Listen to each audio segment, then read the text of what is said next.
I am Zuri. 5 years ago, on my 34th birthday, I caught my husband in our bed with my best friend. He took my house, my dignity, and told me I was too rigid and too broken to ever be a mother. Today, at my cousin's high society wedding in Atlanta, he deliberately spilled a drink on my silk dress and smirked, telling me that leaving me was his best financial move. He was about to mock my infertility again when a beautiful 4-year-old girl ran across the marble floor, threw her arms around my legs, and yelled, "Mommy, I missed you!" He did not even have time to close his mouth before the most powerful man in the room stepped up behind me. Before I continue this story, let me know where you are watching from in the comments below. Hit like and subscribe if you have ever had to watch karma destroy the people who tried to ruin you. The atmosphere inside the Piedmont Country Club in Atlanta was suffocatingly opulent, dripping with the kind of aggressive wealth that my family worshipped. Cousin Tiana had spared absolutely no expense for her summer wedding, filling the grand ballroom with imported white orchids, towering crystal chandeliers, and the most elite judgmental members of our high society circle.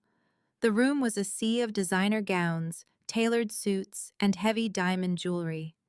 It was the perfect stage for the relentless performance of success and black excellence that my parents demanded from everyone who shared our last name. I stood near the edge of the polished mahogany dance floor, holding a glass of sparkling water, simply enjoying the soft jazz playing in the background. I was 39 years old, and I had spent the last 5 long years building a life completely insulated from the toxic status-obsessed drama of my relatives. I had learned the hard way that peace is a foreign concept to the people I used to call family, and boundaries were the only things that kept me sane. Without warning, a hard shoulder slammed deliberately into mine. The impact was violent and calculated. It sent my heavy crystal flute crashing against my side, splashing cold, sticky champagne violently across the front of my midnight blue silk dress. I did not gasp. I did not stumble. I simply steadied my footing, slowly turned my head, and found myself looking straight into the arrogant, self-satisfied face of my ex-husband, Darius. He was wearing a flashy crimson velvet tuxedo jacket that desperately screamed for attention. It was a signature move for a corporate executive drowning in hidden debt, but desperate to look like the richest man in the room. He did not look the least bit apologetic about ruining my dress. In fact, a cruel, terribly familiar smirk played on his lips as he pulled his new wife tightly against his side by her waist. His new wife was Sasha, my former best friend, the very woman I had caught him with in our marital bed 5 years ago on the night that shattered my world. Still wearing off the rack 5 years later, Zuri Darius sneered, his voice loud enough to draw the attention of the nearby tables. He looked me up and down with exaggerated pity, soaking in the sight of the spilled drink on my clothes. "I told you on your 34th birthday when you caught us, you are just too rigid, too boring for a man of my caliber. Look at you. You have not changed a single bit. You are exactly the same sad woman I left behind. Leaving you and taking the house was the best financial and mental move I ever made." Sasha giggled, leaning her head aggressively into his chest. She was draped in an overly embellished, deeply plunging sequin gown that looked incredibly cheap despite whatever exorbitant amount she had undoubtedly paid for it. She reached into her designer clutch, pulled out a flimsy cocktail napkin, and mockingly held it out to me with a pout on her glossed lips. "Oh, Zuri, do not cry over a little spilled drink," Sasha said, her tone dripping with venomous fake sympathy. "You know, you really should try online dating or hire a matchmaker or something. It is honestly just sad seeing you show up to these beautiful family events all alone and pathetic year after year. We almost feel bad for you having to watch us be so happy." I did not take the napkin. I did not raise my voice, and I certainly did not cry. My pulse remained perfectly steady, beating with the calm rhythm of a woman who held absolute power. I gracefully retrieved a thick linen cloth from a passing waiter's silver tray and calmly dabbed the moisture from my silk dress. My composed silence seemed to deeply unnerve them, as they were clearly desperate for a hysterical emotional reaction to feed their egos. I folded the linen cloth, slowly handed it back to the waiter, and met Darius's eyes with a look of pure glacial indifference. "Your cheap cologne is giving me a severe headache, Darius," I said, my voice smooth, quiet, and absolutely lethal. "It smells exactly like your credit score, desperate, artificial, and over-leveraged. You might want to step back before the scent permanently ruins my evening." Darius's smirk vanished instantly, replaced by a flash of genuine, ugly anger. His ego had always been his most fragile asset, heavily dependent on making others feel small. He took a threatening step forward, his face turning an angry shade of red beneath the dim ballroom lights. "You always had a smart mouth to cover up the fact that you are less of a woman," he hissed, leaning in uncomfortably close, so only I could hear the poison in his voice. "You can act all high and mighty, Zuri, but we both know the pathetic truth. You are completely empty inside. You could not even give me a child. What kind of successful man wants a barren, broken wife who cannot even fulfill her basic biological purpose?" He was aiming for the absolute deepest wound he could find, weaponizing the painful soul-crushing fertility struggles we had endured during our marriage. He wanted to see me break. He wanted to see me shatter right there in the middle of the country club. He opened his mouth to deliver another vicious, calculated insult, but the words died abruptly in his throat. "Mommy." The sweet, joyful, incredibly loud shout cut through the heavy tension like a ray of brilliant sunlight. Before Darius could even blink, a beautiful 4-year-old girl wearing a custom designer tulle dress and tiny patent leather shoes sprinted across the polished marble floor.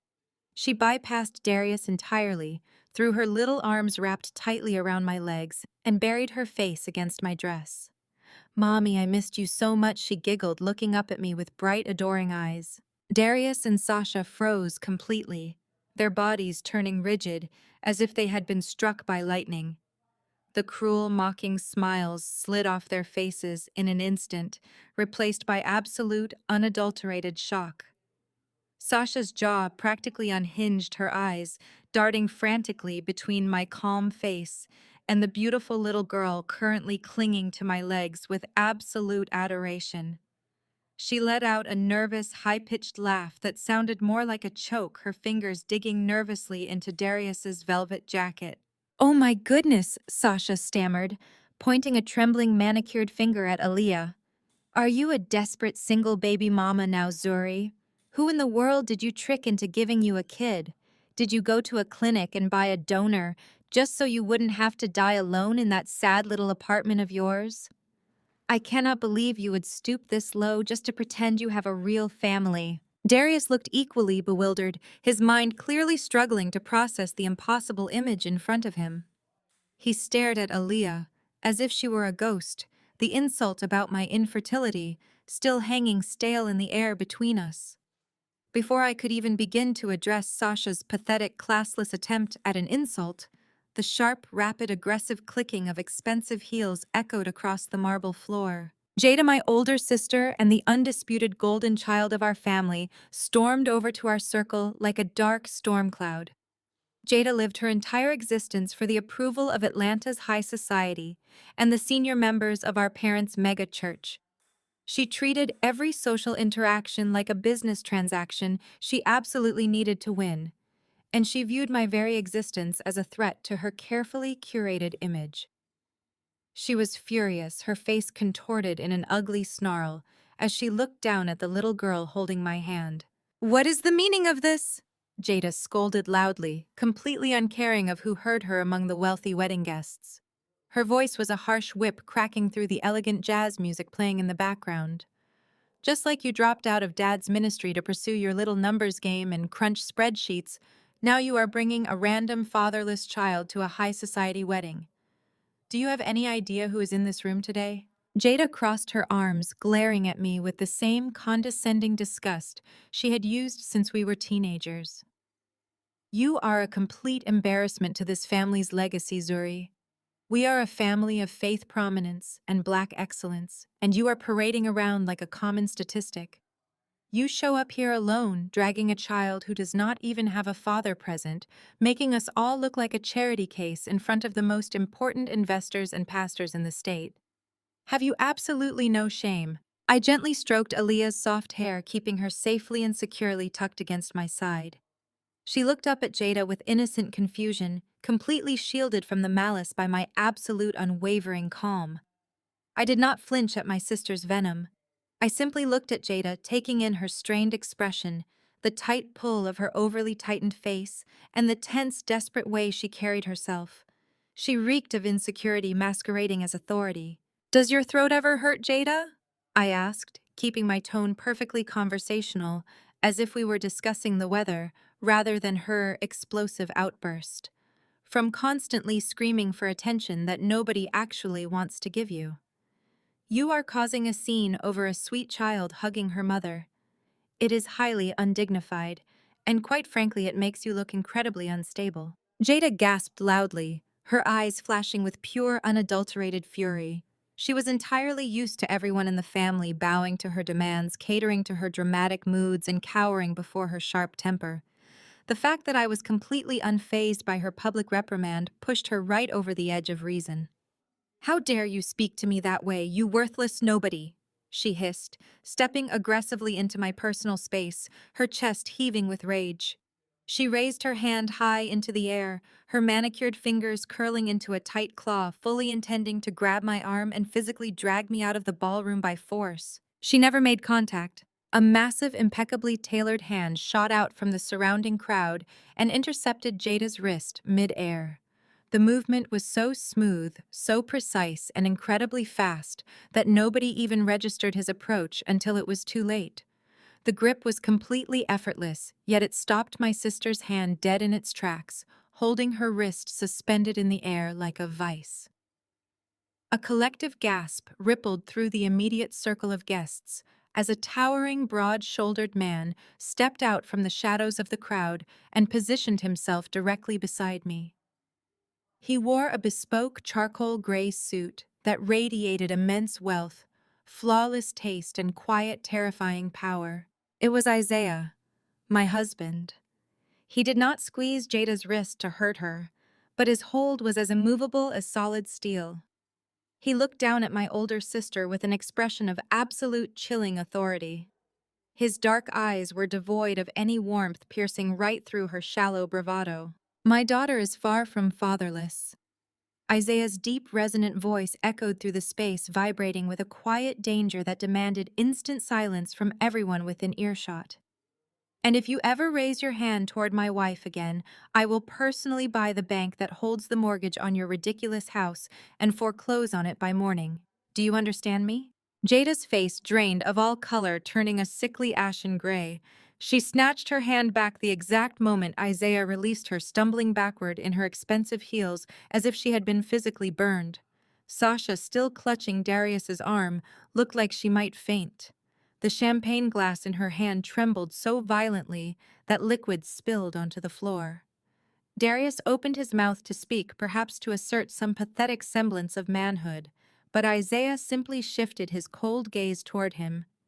It was a look of such absolute disdain that Darius snapped his mouth shut, swallowing hard.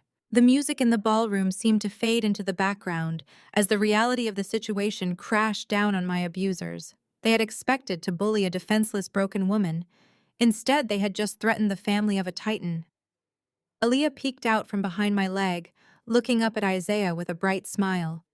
"Daddy," she beamed, reaching her arms up.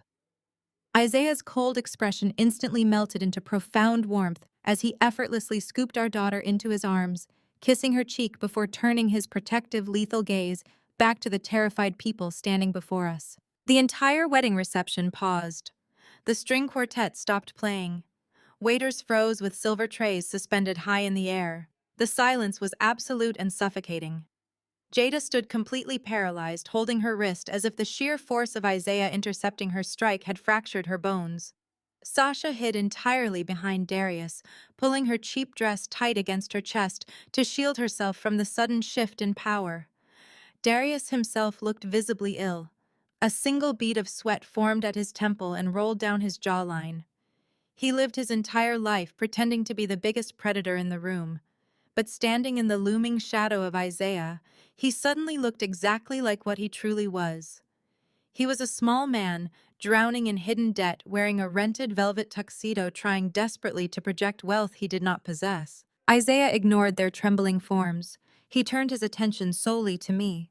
His towering frame softened instantly as he looked down at my face. He reached deep into the inner pocket of his bespoke suit and produced a flawless 10-carat diamond ring. It caught the bright light of the hanging crystal chandeliers, casting fractured rainbows across the polished marble floor of the country club. "You left this in the Maybach cup holder, my love," Isaiah said. His voice dropped to a smooth, warm baritone that only I and the terrified people directly in front of us could hear. "I told the driver to keep the engine running while I brought it inside for you." He gently lifted my left hand and slid the heavy diamond onto my ring finger. The weight of the stone felt like an anchor of reality against the absurdity of my family. Darius stared at the ring, his eyes widening in pure panic. He glanced nervously from the diamond to the sharp cut of the suit, and to the heavy gold watch gleaming on his thick wrist. The mental math was actively breaking his fragile mind. Before Darius could retreat into the crowd, a sharp throat clearing broke the silence. Brent pushed his way past the frozen wedding guests. The angry white husband carried himself with the unearned confidence of a man who firmly believed his mere physical presence elevated the room. He thrived on subtle microaggressions and held a massive savior complex when it came to our family. Brent forcefully adjusted his tailored navy blazer and stepped directly in front of Isaiah, tilting his chin up in a desperate attempt to compensate for the noticeable height difference between them. He looked Isaiah up and down, clearly misinterpreting the expensive suit and quiet authority as just another flashy Atlanta club promoter trying to show off at a high society event. Brent let out a dry, condescending chuckle that echoed loudly in the quiet space.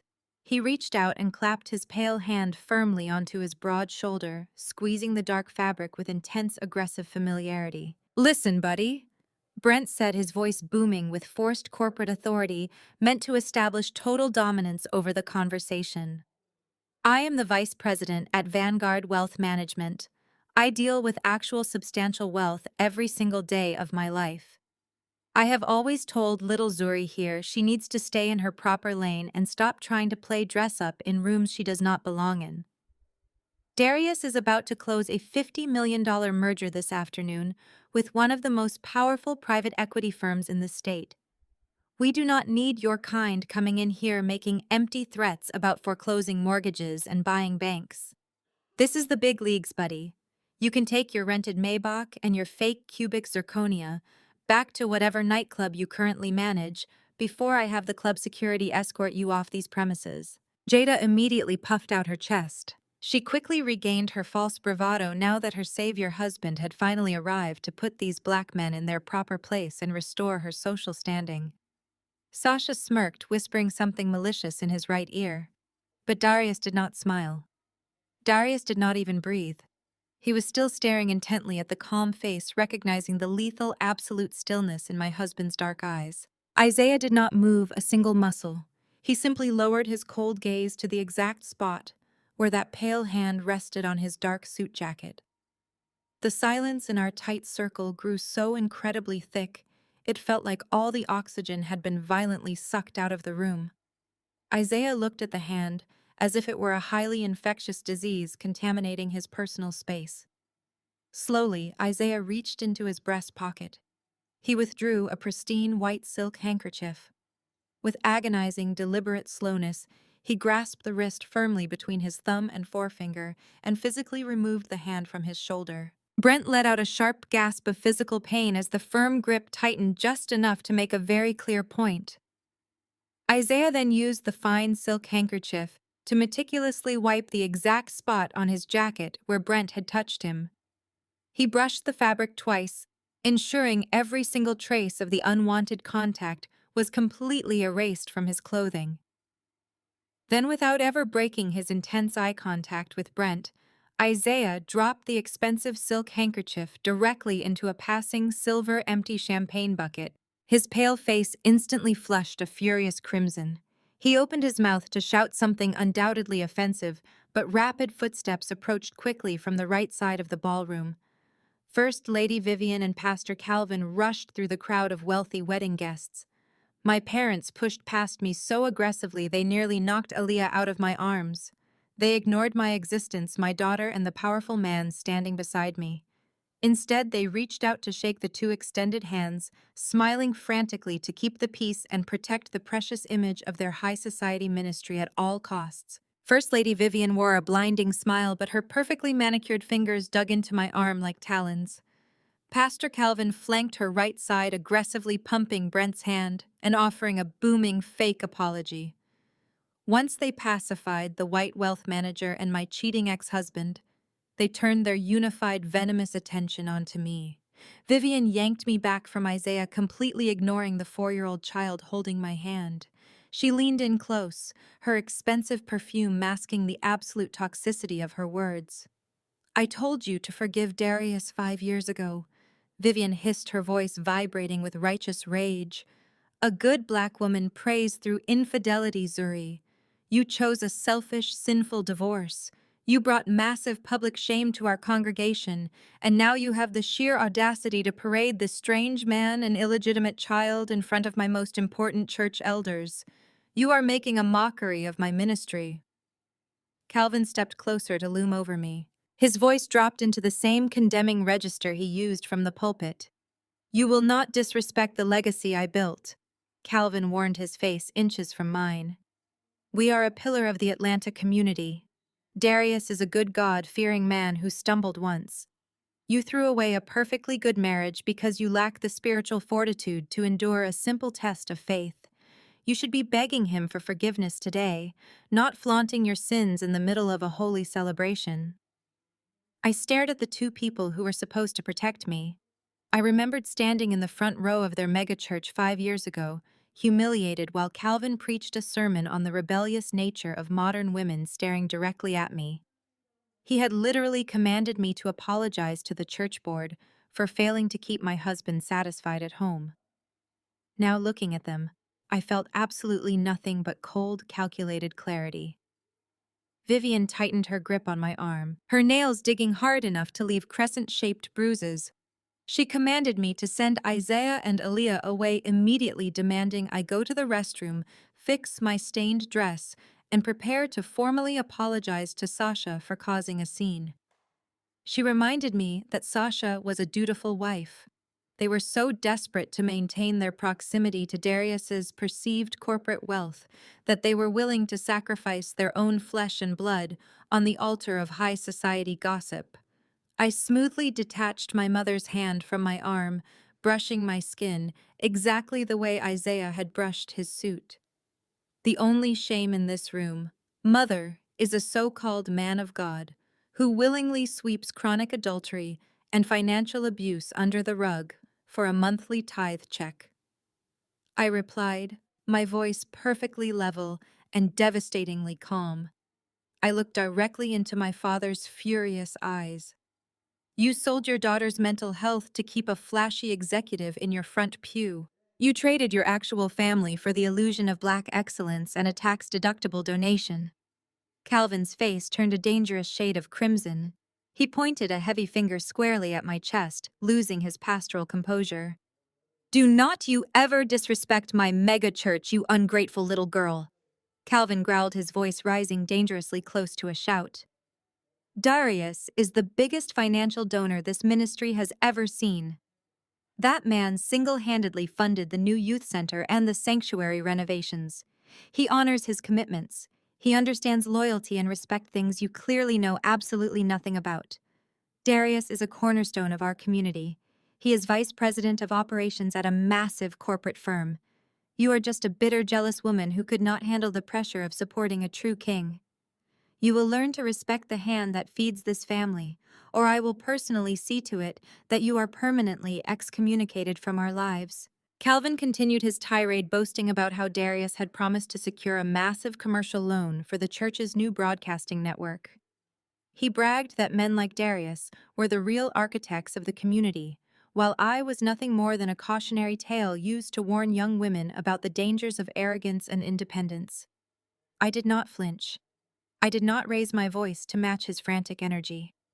Instead, I let a slow, cold, absolutely lethal smile spread across my face. It was the kind of smile that makes powerful men in boardrooms break out in a cold sweat. I stepped slightly closer to my father, dropping my voice to a sharp, precise whisper. "Tell me something." "Dad," I said softly. "Have you ever actually bothered to check the routing numbers on those incredibly generous monthly tithe checks Darius supposedly sends you? Have you ever once looked at the originating bank accounts that fund your beautiful youth center and your expensive sanctuary renovations?" Calvin froze. The righteous anger drained out of his eyes, instantly replaced by a flicker of deep, sudden confusion. Vivian stopped glaring at me and looked nervously at her husband.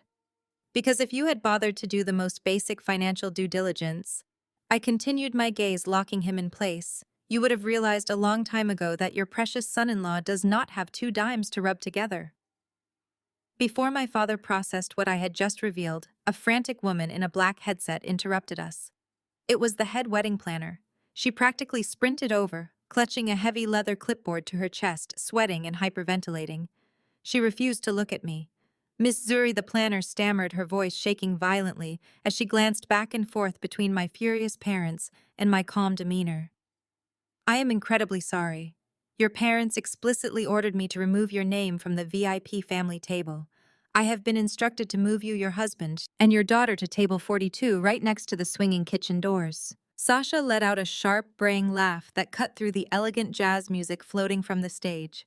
She practically vibrated with malicious joy, clutching Darius tighter, as if she had personally orchestrated this ultimate humiliation. "Table 42 is for the plus ones and the help, Zuri." She sneered, her glossed lips curling into a triumphant smile. "It fits you absolutely perfectly. You always did have a talent for blending in with the background." Darius smirked, adjusting the lapels of his crimson velvet jacket. He looked down at me with an expression of pure, unadulterated victory. He actually believed he had won. He actually believed moving my chair across a room somehow erased the undeniable reality of his own pathetic financial existence.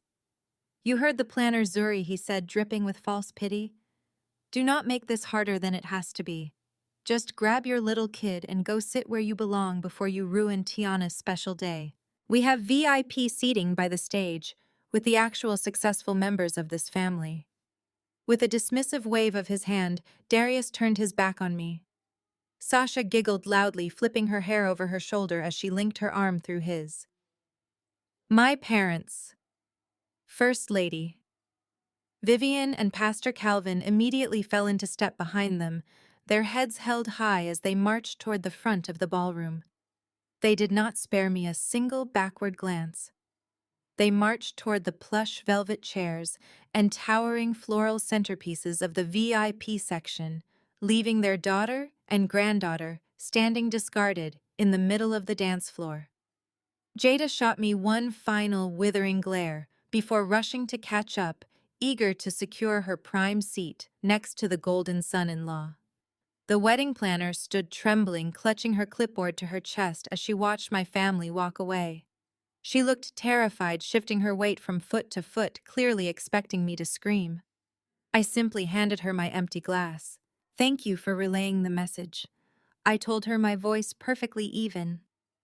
The poor woman exhaled a shaky breath and scurried away, eager to escape the suffocating tension. Beside me, Isaiah radiated a quiet, terrifying heat. The muscles in his jaw ticked rhythmically, and the veins in his thick neck stood out against his dark skin. He did not say a word, but the absolute stillness of his massive frame was infinitely more dangerous than any shout. He slowly reached into the inner pocket of his bespoke charcoal suit, his long fingers grasping the smooth metal of his phone. He was seconds away from making a single phone call that would likely end the careers of everyone involved in this petty seating arrangement. I placed my hand gently over his thick wrist. My fingertips rested against the heavy gold face of his watch. "Let them," I said softly. I looked up into his dark, furious eyes and offered a small, genuine smile. "Let them think they hold the power for just a few minutes longer. The view from the bottom makes the fall from the top so much more devastating." Isaiah paused, the lethal tension bleeding out of his shoulders the moment my hand touched his. He looked at my calm expression, let out a slow, measured breath, and slipped his phone back into his pocket. "As you wish, my love," he murmured, offering his arm to me. I looped my arm through his, securely holding Aaliyah's small hand with my other. Together, the three of us took the long, humiliating walk to the back of the magnificent ballroom. Table 42 was exactly as punishing as they intended. It was crammed into a dark, narrow alcove completely obstructed from the stage by a massive structural pillar. Every 30 seconds, the heavy wooden double doors of the catering kitchen swung open violently, blasting our table with the overwhelming heat of industrial ovens and the deafening clatter of hundreds of porcelain plates. Waiters rushed past us, carrying massive silver trays, frequently bumping the backs of our cheap, uncomfortable chairs. It was the absolute worst seat in the venue, a deliberate, calculated insult designed to remind me that I was nothing but an unwanted afterthought. I lifted Aaliyah into the chair beside me, smoothing out the tulle of her designer dress. She did not mind the noise or the heat. She simply reached for a piece of bread from the center basket, perfectly content to be sitting between her parents. Isaiah sat on my other side, his broad shoulders making the cramped space feel even smaller but providing a solid, immovable wall between us and the chaos of the kitchen. 5 minutes slowly passed. Through the gap in the rushing waiters and the towering floral arrangements, I could see the VIP section at the front of the room. Darius, Sasha, Jada, and my parents were all looking in our direction. Sasha pointed a manicured finger right at our table, covering her mouth as she laughed hysterically.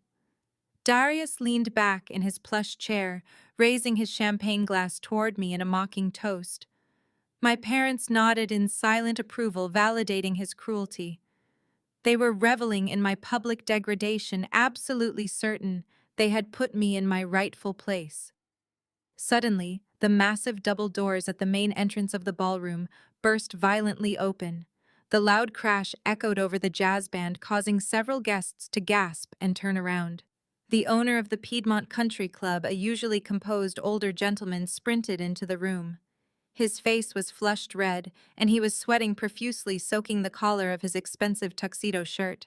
He was flanked by his entire upper management team, all of them power-walking with expressions of sheer absolute panic.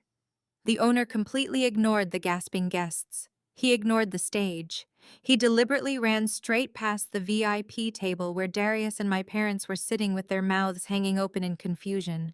The owner sprinted directly to the dark, cramped alcove by the swinging kitchen doors and slammed to a halt in front of table 42.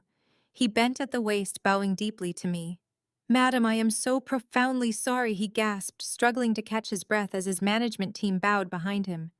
"The private glass balcony suite has been prepared for you. We did not realize the actual owner of the property was attending." The jazz band abruptly stopped playing mid-note. The sudden absolute silence in the grand ballroom was deafening.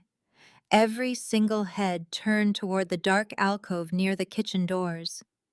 The owner of the Piedmont Country Club remained bowed before me, trembling as he waited for my response.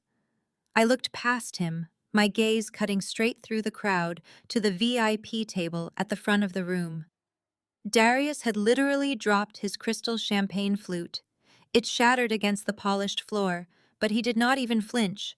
He was staring at me with his mouth slightly open, the arrogant smirk completely wiped from his face. Sasha was gripping the edge of the table, her knuckles turning bone white, her cheap sequin dress looking even more ridiculous under the harsh glare of reality. My parents, Vivian and Calvin, looked like they had just seen an apparition. Their perfect, curated high society world was short-circuiting right in front of their eyes. They had banished me to the shadows, and instead I had just been handed the crown. Isaiah stood up smoothly. He did not say a word to the club owner. He simply nodded, picked up Aaliyah, and offered me his hand. We followed the panicked management team out of the shadows of the kitchen doors and walked directly into the center of the ballroom. The crowd parted for us like the Red Sea. We bypassed the VIP section entirely, not offering them a single glance, and began our ascent up the sweeping, dramatic marble staircase that led to the exclusive upper level. Suspended directly above the dance floor was the private glass-enclosed balcony suite. It was a space so exclusive that Cousin Tiana had bragged for months that even her wealthy in-laws could not afford to rent it for the night. We walked through the heavy mahogany doors into a pristine suite filled with white leather seating, private servers, and an unobstructed panoramic view of the entire wedding reception below. We sat down at a gorgeous table set with fine china, looking down at the very people who had just tried to humiliate us. Down below, the illusion of peace was rapidly disintegrating. Through the thick, soundproof glass, I watched Jada violently push her chair back from the VIP table. Her face was a mask of pure, unadulterated outrage. She slammed her napkin down, completely abandoning Brent, who was still frantically trying to network with the confused pastors sitting nearby. Jada could not stand the optics. She could not stomach the undeniable visual of her younger, supposedly disgraced sister, physically looking down on her from the most powerful seat in the building. I watched her march across the dance floor, her heels striking the marble with aggressive force. She shoved past the security guard at the base of the stairs, leveraging our family name, and stormed up the marble steps toward the glass suite. The heavy suite doors flew open. Jada marched inside, completely ignoring the private servers who quickly stepped back against the walls to avoid her wrath. She marched straight to my table, her chest heaving, pointing a trembling, furious finger directly in my direction. "Who are you sleeping with to get this suite?" Jada yelled, her voice echoing sharply against the glass walls. "Do not sit there and pretend you actually own this country club, Zuri. You are a complete fraud. You are just a low-level financial consultant who lives in a basic apartment. You do not have the kind of capital to buy out Piedmont. Brent makes 7 figures a year at Vanguard Wealth Management, and even he could not secure this room tonight. You are sleeping with this man to fund a fake lifestyle just to make Darius jealous, and it is pathetic." She glared at Isaiah, who was calmly cutting a piece of fresh fruit for Aaliyah, completely ignoring Jada's shrill existence. "You think bringing a rich man to a wedding makes you special?" Jada sneered, turning her venom back to me. "You are nothing but a broken divorcee trying to play dress-up. You will never be on our level, Zuri. Brent and I are the absolute definition of power in this city. We are building a lasting legacy. You are just a desperate woman relying on a man to buy your way out of the kitchen." I picked up my crystal glass of sparkling water and took a slow, refreshing sip. I savored the cool liquid, letting Jada's frantic, desperate energy hang in the quiet air of the luxury suite. I set the glass down softly on the crisp white tablecloth and looked at my older sister with a gaze of pure, unyielding ice. "Does Brent actually make 7 figures?" "Jada," I asked, my voice perfectly calm, stripping away her delusions piece by piece. "Or does he just leverage his black wife to secure massive minority diversity grants from the city to keep his failing, heavily indebted, all-white equity firm afloat?" Jada froze completely. The vibrant anger flushed out of her cheeks, instantly replaced by a sudden, violent shade of red. Her mouth opened, but no words came out as raw panic flared in her eyes. I knew the terrifying truth about her perfect marriage, and she knew exactly that I knew. "You do not know anything about Brent's business," Jada finally stammered, raising her voice to overcompensate for her sheer terror. "Vanguard Wealth is doing perfectly fine. In fact, they are about to be saved by a massive acquisition this very week. They are being bought out by the most ruthless, heavily funded private equity firm in the entire country, Obsidian Capital. Once that merger clears, Brent will be a senior partner, and we will be richer than you could ever possibly dream of." I leaned back in my plush white leather chair, looked at my sister, and simply laughed out loud. Jada stood absolutely paralyzed by the sound of my laughter. Her perfectly sculpted face contorted into a mask of pure horror as the realization dawned on her. She opened her mouth to speak, but her voice completely failed her. She stumbled backward, her designer heels catching on the plush carpet, and fled toward the mahogany doors. She threw herself down the grand staircase, desperate to escape the devastating truth. I turned my attention back to the grand ballroom below. The jazz band had finished their set, and a heavy, expectant hush fell over the large crowd of guests. The clinking of silverware faded into complete silence as a figure stepped into the center of the polished dance floor. It was Darius. He had commandeered the microphone from the wedding singer and was tapping the silver head with his index finger. The sharp thumps echoed through the towering speakers, demanding the absolute attention of every person in the room. He stood directly beneath the massive crystal chandelier, looking incredibly pleased with himself. His crimson velvet jacket caught the light as he struck a pose that screamed unearned arrogance. He looked up at the glass balcony, locking his eyes with me before turning back to the crowd. He cleared his throat, smiling a smile that was equal parts charming and lethal. "Ladies and gentlemen," Darius began, his voice booming strongly through the venue, "if I could have your attention for just one moment. We are all here tonight to celebrate Tiana and Marcus. We are here to celebrate love, commitment, and the undeniable power of Black excellence." He paused, letting the buzzword hang heavy in the air. A few quiet murmurs of agreement rippled through the older guests. "Building a legacy requires absolute focus." Darius continued, his voice dropping into a solemn theatrical cadence. "It requires an unwavering commitment to success. But more importantly, to achieve true greatness, you have to be willing to make the hard choices. You have to be absolutely ruthless about who you allow into your inner circle. Sometimes, to reach the peak of the mountain, you simply have to cut off the dead weight that holds you back." He turned his body, deliberately pivoting smoothly, so he was facing the glass balcony hovering above.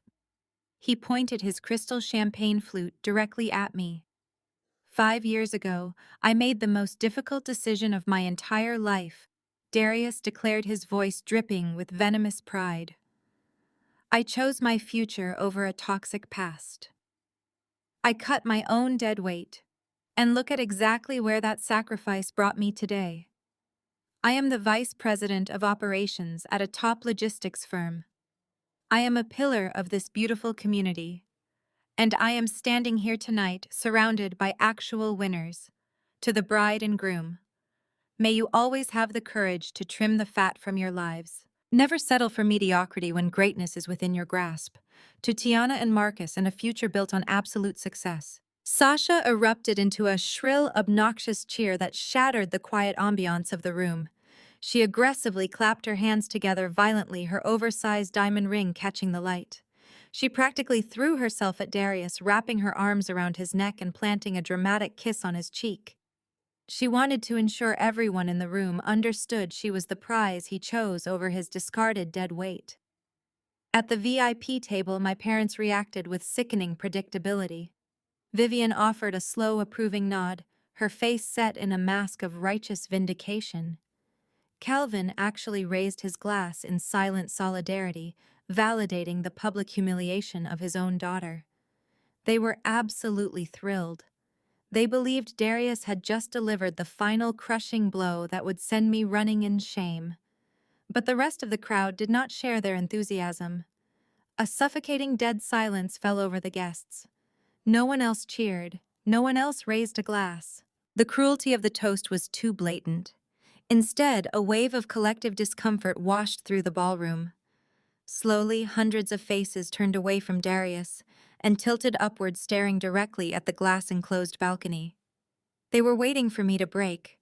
They were waiting for the inevitable tears or the ultimate humiliating surrender. I did not look away.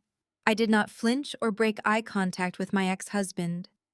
I sat perfectly still in my plush chair, radiating absolute freezing calm. I slowly reached for my crystal flute of sparkling water. I lifted the glass, holding it completely steady and high. With a deliberate tilt of my wrist, I offered Darius a perfectly executed mocking salute. The silent gesture was a symbol of supreme, untouchable power, making it incredibly clear that his pathetic words meant absolutely nothing to me. Beside me, Isaiah stood up, his massive frame towering over the table. He picked up a heavy silver knife and gently tapped it against his crystal glass. The sharp, ringing sound sliced through the dead silence of the ballroom. He did not need a microphone. The acoustic architecture of the room caught his deep, authoritative voice, carrying it to every corner. "A beautiful toast about cutting dead weight," Isaiah said, his baritone commanding absolute authority. "Allow me to add something to it." He looked directly down at Darius, who was suddenly gripping the microphone tightly. "You are the vice president of operations, correct?" Isaiah asked. Then perhaps you can explain to this room why your logistics firm reported exact quarterly losses of $4.2 million, or why you personally approved the disastrous contract bleeding your accounts dry at a deficit of $780,000 this month alone. A loud collective gasp of pure shock ripped through the massive wedding crowd. That precise financial data was highly classified non-public information. Darius instantly turned the sickly pale color of absolute ash. His hand shook so violently that the microphone slipped from his fingers, plummeting to the polished floor with an ear-splitting electronic screech. The sharp, agonizing squeal of the dropped microphone reverberated through the massive ballroom, forcing guests to cover their ears. Down on the dance floor, Darius stood frozen, staring at his empty hands. The devastating financial figures Isaiah had just broadcasted were highly classified corporate secrets. No one outside of the absolute highest tier of executive management possessed that specific data. At the VIP table, Brent's head snapped up. The color completely drained from his arrogant face. He stared at Isaiah through the glass walls of the balcony suite, his mind racing. Brent was a senior partner at Vanguard Wealth Management, a firm currently drowning in undisclosed debt. Their only lifeline was an active pitch for an acquisition by Obsidian Capital, the most powerful private equity firm in the country. The CEO of Obsidian was an industry phantom known only for ruthless corporate executions. Brent possessed enough survival instinct to do the math.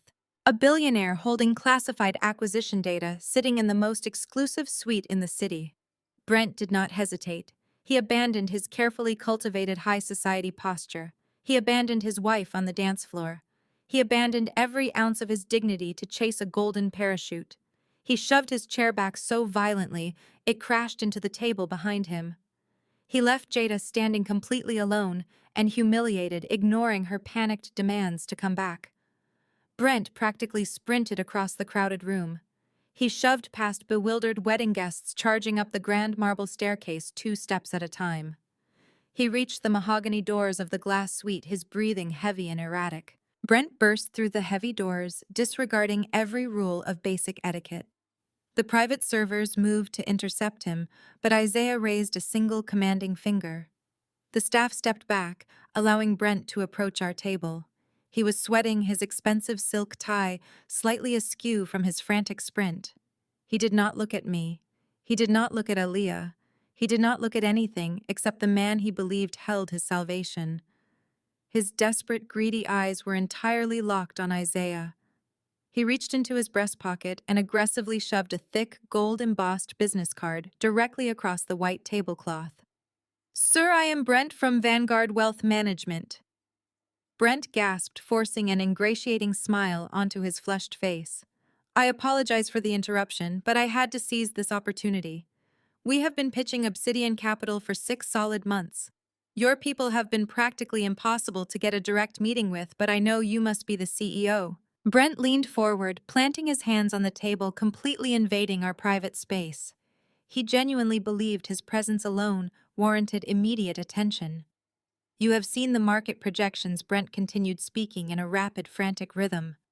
"You know Vanguard holds the key to dominating the southeastern logistics sector. I can make you a lot of money, sir. Millions. We just need to finalize the acquisition details and push the current diversity board out of the voting process. I have the entire restructuring plan drawn up and ready for your immediate approval." Jada finally reached the top of the stairs, bursting into the suite just in time to hear her husband eagerly offering to dismantle his own company.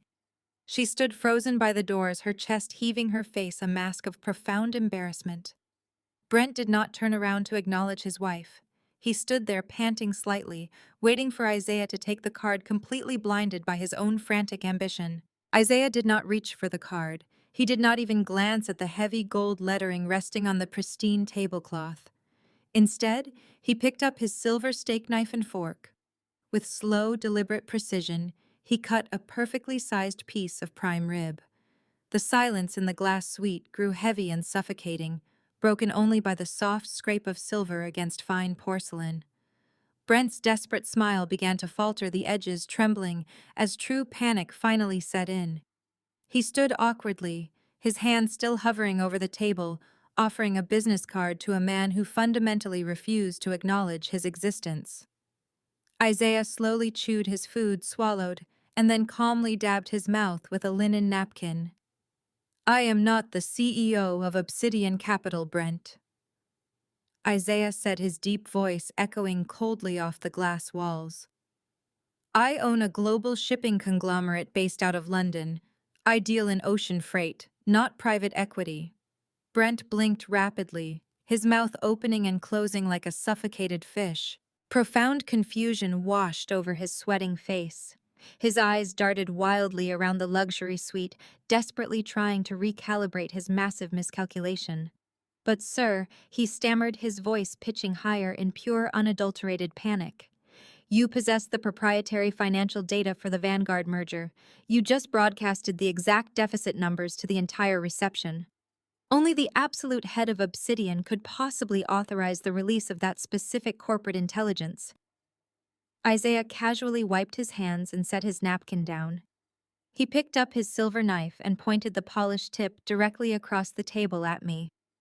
"You are absolutely correct, Brent," Isaiah murmured, a slow, lethal smile spreading across his handsome face. "But I do not make any corporate acquisition decisions. You need to speak to my wife." I watched Brent's eyes slowly shift toward me. The blood completely drained from his face, leaving him looking like a terrified ghost. He stared at me as if seeing me for the very first time. He stared at the woman he had just dismissed. He stared at the woman holding his entire financial future in her hands. Isaiah leaned back in his chair, resting his arm casually across the back. "Allow me to formally introduce you," Isaiah said, his voice dripping with triumphant satisfaction. "Zuri is the sole founder-owner and CEO of Obsidian Capital." Brent stopped breathing. The manic, desperate energy that had propelled him up the grand staircase vanished instantly, leaving behind a hollow, terrified shell of a man. His hands, still suspended mid-air, holding the gold-embossed business card, began to tremble so violently that the card slipped from his fingers. It fluttered down, landing face down on the pristine white tablecloth. He stared at me with wide, unblinking eyes. The blood completely drained from his face, transforming his usually ruddy complexion into a sickly, translucent gray. He looked at me, not as the disgraced sister-in-law he had mocked for years, but as an apex predator who had just locked her jaws around his throat. For the past 5 years, Brent had made it his personal mission to remind me of my supposed inferiority. He was the golden son-in-law, the brilliant white finance bro, who had graced our black family with his presence and his supposed wealth. He had spent countless family dinners patronizing me, offering me unsolicited advice on budgeting while driving his leased sports cars and wearing his custom Italian suits. He had looked at me, the divorced woman working in finance, and seen absolutely nothing but an easy target for his arrogant condescension. Now the terrifying reality of his situation was crashing down upon him with the weight of a collapsing skyscraper. The woman he had relentlessly belittled was the phantom CEO he had been desperately begging for a corporate lifeline. He was staring at the sole architect of Obsidian Capital. I did not rush to break the silence. I let the suffocating gravity of the moment press down on him until he looked like he might physically collapse. I slowly picked up my linen napkin and elegantly wiped the corner of my mouth. I placed the napkin neatly beside my plate and folded my hands, resting them gracefully on the table. My posture was relaxed, but my gaze was absolutely lethal. I looked at the man who had just spent 6 months practically begging my assistant for a 5-minute phone call. "You told me at Thanksgiving 3 years ago that I lacked the intellectual rigor for high-level finance." "Brent," I said, my voice smooth and conversational, carrying effortlessly through the quiet suite. "We were sitting in my parents' formal dining room while you explained why my independent consulting firm was just a cute little hobby. You said I did not possess the strategic vision to understand how real corporate wealth is truly generated." I watched a bead of cold sweat trace a path down his pale temple.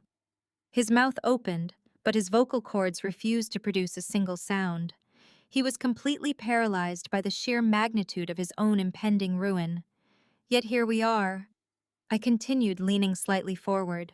Your supposedly brilliant fund at Vanguard Wealth Management is currently overleveraged by exactly $40 million. You have spent the last 2 years running a glorified Ponzi scheme, shifting client funds to cover massive internal deficits. And the only reason you are standing in front of me today pitching an acquisition is because you are absolutely desperate for an obsidian bailout.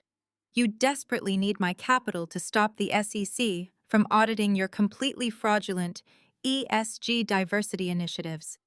You used my sister as a convenient prop to secure lucrative minority enterprise grants, and then you illegally funneled that money directly into your failing commercial real estate ventures. Brent's knees actually buckled under the weight of his exposed crimes. He grabbed the back of the white leather chair to keep himself upright, his knuckles turning bone white from the strain. The facade of the wealthy, successful executive completely evaporated, leaving behind a desperate, terrified criminal facing absolute exposure and public ruin.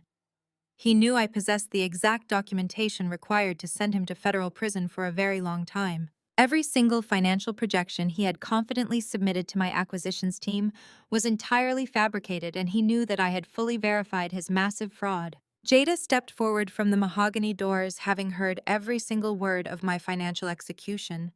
Her face was twisted into a mask of denial and desperate, furious anger. She marched up behind Brent, grabbing his arm defensively. "Do not listen to her, Brent," Jada shouted, glaring at me with pure, unadulterated hatred. "She is lying. She is just a bitter, jealous liar trying to ruin our flawless reputation because her own life is a miserable, pathetic failure. Vanguard is a highly respected institution, and you are a senior partner. Tell her she is crazy, Brent. Tell her you make 7 figures a year."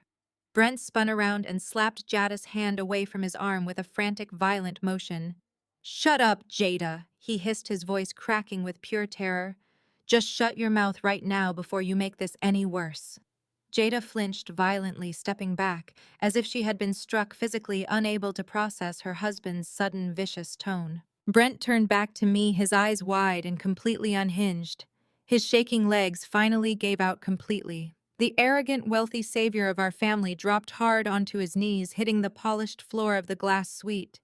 He clasped his trembling hands together, looking up at me from the carpet like a condemned man begging for his life. "Please, Zuri," he begged, hot tears actually welling in his panicked eyes. "Please do not kill the deal. I will do whatever you want me to do. I will restructure the entire board and give you full control. Just please do not pull the Obsidian capital away from us." I looked down at the pathetic, weeping man kneeling at my feet. "I am not going to kill the deal, Brent," I said, my voice dropping to a freezing, lethal whisper. "I already bought your debt at exactly 6 p.m. this evening. You do not work for Vanguard anymore. You work for me." The heavy mahogany doors to the glass suite swung open again, crashing loudly against the pristine marble walls. Darius stormed into the room, his face flushed with righteous fury, fully prepared to berate whoever had just publicly humiliated him on the dance floor below. He marched forward, his mouth open to deliver a scathing threat, but the words died instantly in his throat. His entire body jerked to a violent halt. He stared down at the floor, his brain failing to process the impossible scene unfolding before him. Brent, a senior partner at Vanguard Wealth Management, a man Darius had spent the entire evening desperately trying to network with, was currently on his knees weeping openly onto the plush carpet. Brent was gasping for air, his expensive silk tie ruined by his own tears, pleading with absolute desperation. Darius blinked rapidly, his eyes tracking upward from the pathetic, broken executive on the floor to the people sitting comfortably at the table. He saw Isaiah, looking entirely unbothered, calmly sipping sparkling water. And then his gaze finally locked on to me. I sat completely relaxed in the white leather chair, my hands neatly folded in my lap, radiating authority. The arrogant, triumphant smirk that Darius had worn during his toast melted off his face like wax. His crimson velvet jacket suddenly looked utterly ridiculous, a cheap costume on a man completely out of his depth. He looked at the tears streaming down Brent's face. He looked at Jada standing frozen in humiliated silence against the wall. and the terrifying truth finally slammed into him. The woman he had just publicly roasted, the woman he had called dead weight, was the phantom billionaire pulling the strings of the entire industry. The color rushed out of his face, leaving his skin a sickly ashen gray. His chest began to heave as genuine paralyzing terror took root in his chest. He was not looking at his discarded former wife anymore. He was staring directly at his own executioner. He took a slow, trembling step backward, his expensive leather shoes scraping awkwardly against the polished marble threshold. The sudden realization that he was standing in a room entirely controlled by the woman he had spent years trying to destroy shattered whatever remained of his manufactured confidence. He swallowed hard, his Adam's apple bobbing erratically as his mind frantically scrambled to find a way out of the suffocating trap he had just blindly walked into. Darius was a man who survived purely on manipulation, and when brute force failed him, he immediately defaulted to a sickening brand of fake charm. I watched the gears turning in his head. He forcibly smoothed his panicked features, forcing a wide, trembling smile onto his face. He stepped around Brent's kneeling, weeping form, completely ignoring the ruined executive on the floor, and walked toward my table, with his hands raised in a gesture of peaceful surrender. "Zuri, baby," Darius said, his voice artificially smooth and dripping with a manufactured warmth that made my stomach turn. "I always knew you were meant for absolute greatness. I saw it in you from the very beginning." He stopped a few feet away, trying to catch my eye, trying to project an intimate familiarity that had never actually existed between us. "We built our foundation together, Zuri," he continued, his voice dropping into a low, intimate register designed to sound incredibly sincere. "Everything we went through, the struggle, the late nights we shared that journey. You know how these corporate events work. People say things they do not mean just to play to the crowd. It is all just business theater. Do not let a little bad blood or a stupid speech ruin my merger with Obsidian." His smile stretched wider, looking completely frantic around the edges. "We are family, Zuri. You and me. We have history. We are meant to look out for each other." I stared at him, letting his pathetic gaslighting hang heavily in the cold air of the suite. He actually believed his own manufactured delusion. He genuinely thought he could charm his way out of a corporate execution by invoking a marriage he had personally destroyed. The sheer audacity of his manipulation was almost impressive in its complete detachment from reality. He took one more step forward, reaching out his hand as if he intended to touch my shoulder. Isaiah shifted slightly in his chair, his massive frame instantly radiating a silent, lethal warning, but I held up my hand, stopping him. I did not need my husband to handle Darius. I had been waiting 5 years to handle this myself. I stood up slowly, pushing my chair back with a deliberate scrape against the floor. I stepped out from behind the table, walking directly toward him. Darius tried to maintain his confident smile, but as I advanced, he instinctively backed away. I did not stop walking until I had backed him entirely across the suite, driving him squarely against the thick glass railing overlooking the ballroom. He was trapped, pinned between the drop to the dance floor and my freezing glare. "Do you remember the night you kicked me out of our own house, Darius?" I asked, my voice dropping to a dangerous whisper. "You threw my suitcase onto the front lawn in the pouring rain. You stood on the porch, laughed in my face, and told me I would be completely homeless within a week because I was nothing without you." He swallowed heavily, pressing his back tightly against the cold glass, his hands raised defensively in front of his chest. "Zuri, please," he stammered, a frantic edge creeping back into his voice. "That was a long time ago. I was so angry, I did not mean it. I didn't let you keep the house because I was weak, Darius. I let you keep it because I knew the foundation was sinking and the property taxes were in default. I transferred all my toxic debt into your name." Darius stood frozen against the glass railing, his chest heaving, as the catastrophic reality of his financial ruin settled into his bones. He opened his mouth to beg again, but the heavy mahogany doors to the suite flew open with a violent crash. Sasha stormed into the room, her oversized diamond ring catching the harsh light of the chandelier. Her face was contorted into a mask of pure aristocratic fury.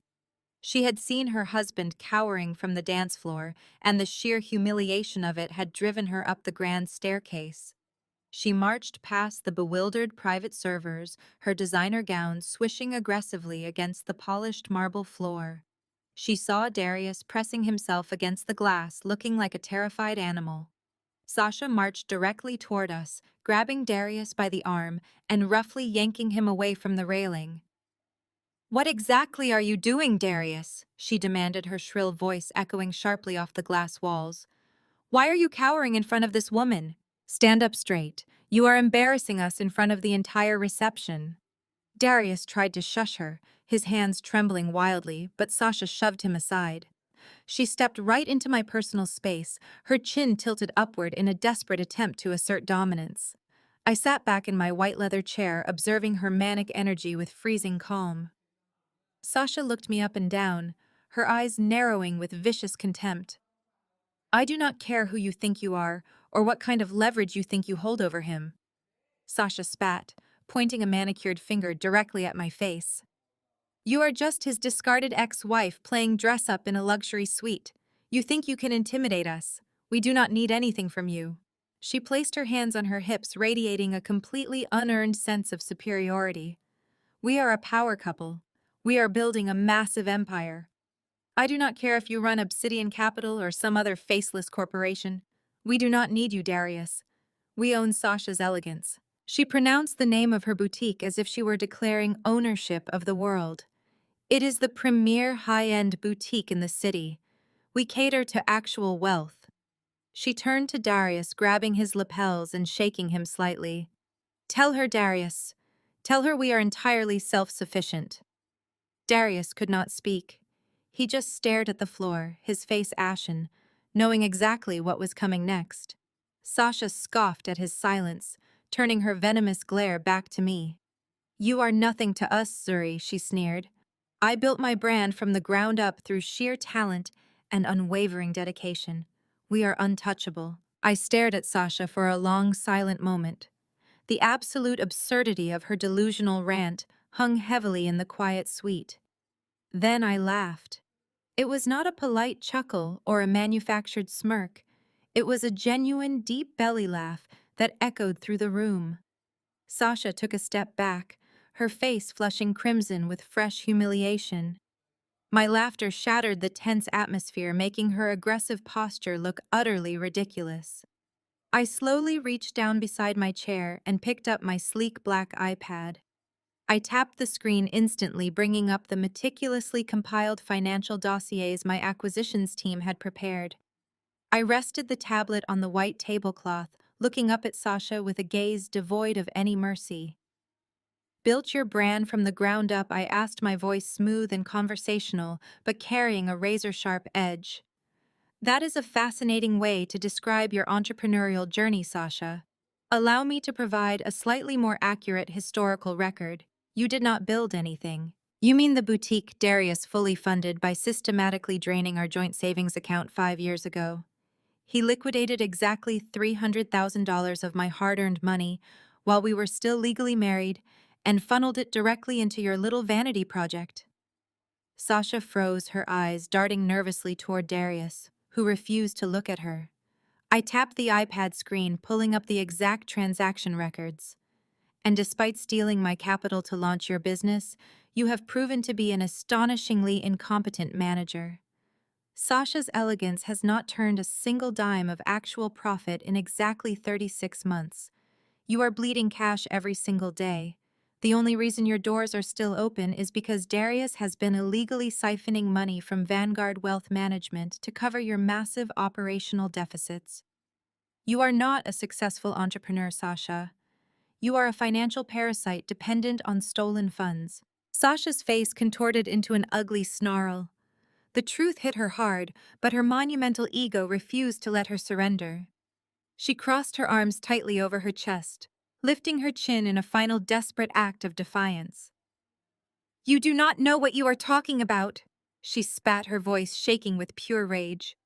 You are just looking at manipulated numbers. My business is an absolute goldmine. I have zero overhead costs. We own the building outright. I do not pay rent to anyone. I am a major property owner in the most exclusive retail district in the city. You cannot touch me because I own the very ground I stand on. I smiled a slow, lethal smile. I tapped the iPad screen one final time, bringing up a highly classified commercial real estate deed. I calmly picked up the device and turned the bright screen around so it directly faced her. You rent the building, Sasha? I whispered, my voice dropping to a freezing, lethal temperature. You rent it from a massive commercial shell company called Zenith Holdings. Check the precise name of the chief executive officer on your master lease agreement. Sasha leaned forward, her eyes scanning the glowing screen. The color instantly drained from her perfectly sculpted face. Her mouth fell open in silent horror as she read the digital document. Right there at the top of the lease in bold black letters was my name, Zuri. Sasha stared at the glowing screen, her perfectly outlined lips trembling as the undeniable truth shattered her grand illusion. The air left her lungs in a sharp gasp. The boutique she had paraded around as her crowning achievement was entirely at my absolute mercy. Before she could even attempt to form a coherent response, the heavy mahogany doors to the luxury suite burst open yet again. This time it was my parents. Pastor Calvin and First Lady Vivian swept into the room, their faces pinched with the unique brand of panicked outrage they usually reserved for church scandals. They had undoubtedly noticed the commotion from the VIP table below and hurried up the stairs to protect their precious public image. Vivian aggressively smoothed the front of her expensive silk dress, her eyes darting frantically around the room. She took in the sight of Brent weeping softly on the floor, Darius pinned against the glass railing, looking like a cornered rat, and Sasha staring blankly at my iPad. Vivian immediately marched toward my table, her jaw set in a rigid line of maternal authority. "Keep your voices down right now," Vivian hissed, waving her hands in a frantic downward motion. "People are starting to stare from the ballroom. You are making an absolute spectacle of yourselves on a day meant for joy and celebration." She did not bother asking what had actually transpired, or why the men they blindly idolized were suddenly paralyzed with absolute fear. Instead, she locked her furious gaze entirely on me. Her dark eyes blazed with a familiar, suffocating judgment that I had endured for years. "I knew you would do something exactly like this, Zuri." Vivian spat, her voice dripping with righteous indignation. "You simply cannot stand to see anyone else happy. You are destroying this family with your relentless bitterness. You come in here trying to humiliate your sister and your former husband just because your own life did not turn out the way you wanted. You need to stop this pathetic tantrum immediately. Darius is a good, honorable man. He is a true pillar of our community. He personally funds our church. Every single program we run is supported by his endless generosity. You have absolutely no right to speak to him this way or treat your sister with such unprovoked cruelty. You are tearing apart the foundation of our entire family." My father stepped up beside her, adjusting his tailored suit jacket with a heavy theatrical sigh.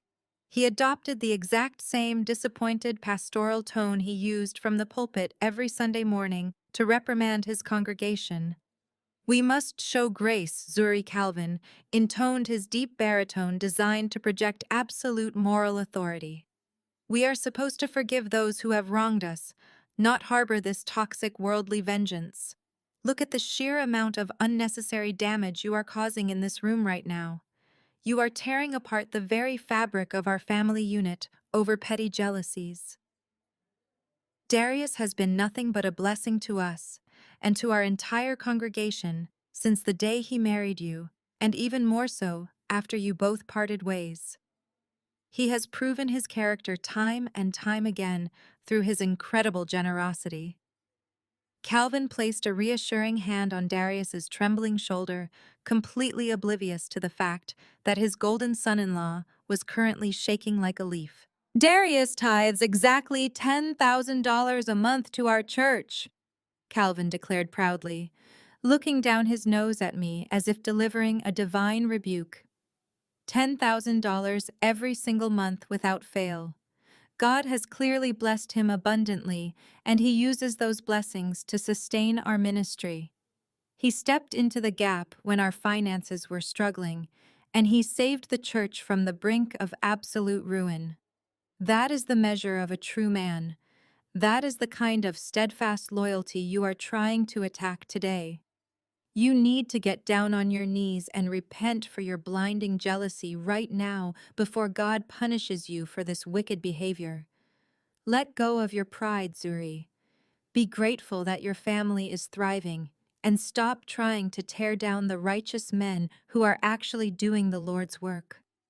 I sat in my chair staring at the two people who were supposed to protect and love me unconditionally. They had spent my entire life measuring my worth against their twisted standards of success, and I always came up short. They were standing in a luxury suite surrounded by the smoking wreckage of their favorite golden children, and their first instinct was to blindly defend the men who had abused me, simply because those men presented a wealthy facade. I slowly shook my head, a deep, sickening disgust settling heavily in my stomach. The absolute hypocrisy of their righteous indignation was almost suffocating. They were so entirely blinded by their desperate worship of status and money that they could not even see the plain truth staring them right in the face. I did not raise my voice. I did not yell. I simply unclasped my handbag and reached inside. I slowly pulled out a thick, tightly bound stack of official bank receipts spanning half a decade.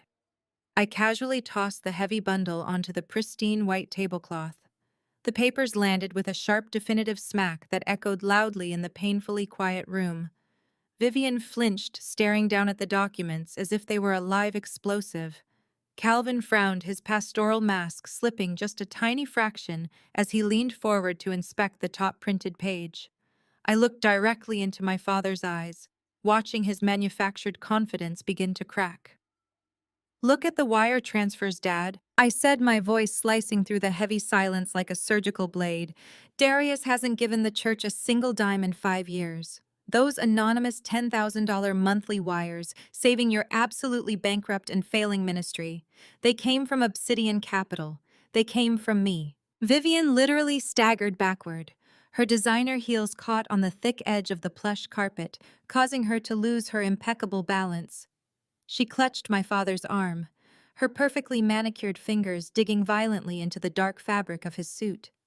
Calvin did not move to support her. Calvin could not move at all. He stared down at the crisp bank receipts resting on the pristine white tablecloth. The stark black ink clearly spelled out the routing numbers, the exact dates, the $10,000 increments that had miraculously kept the lights on at his megachurch.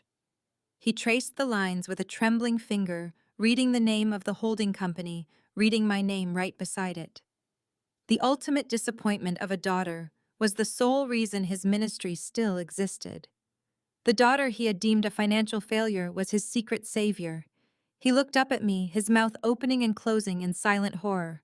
The spiritual authority he had wielded over me for my entire life evaporated in a single instant. The reality of his complete financial dependence on the child he despised crashed down upon him. The reality of his own hypocrisy was suffocating. He was a fraud, and I held the receipts proving it.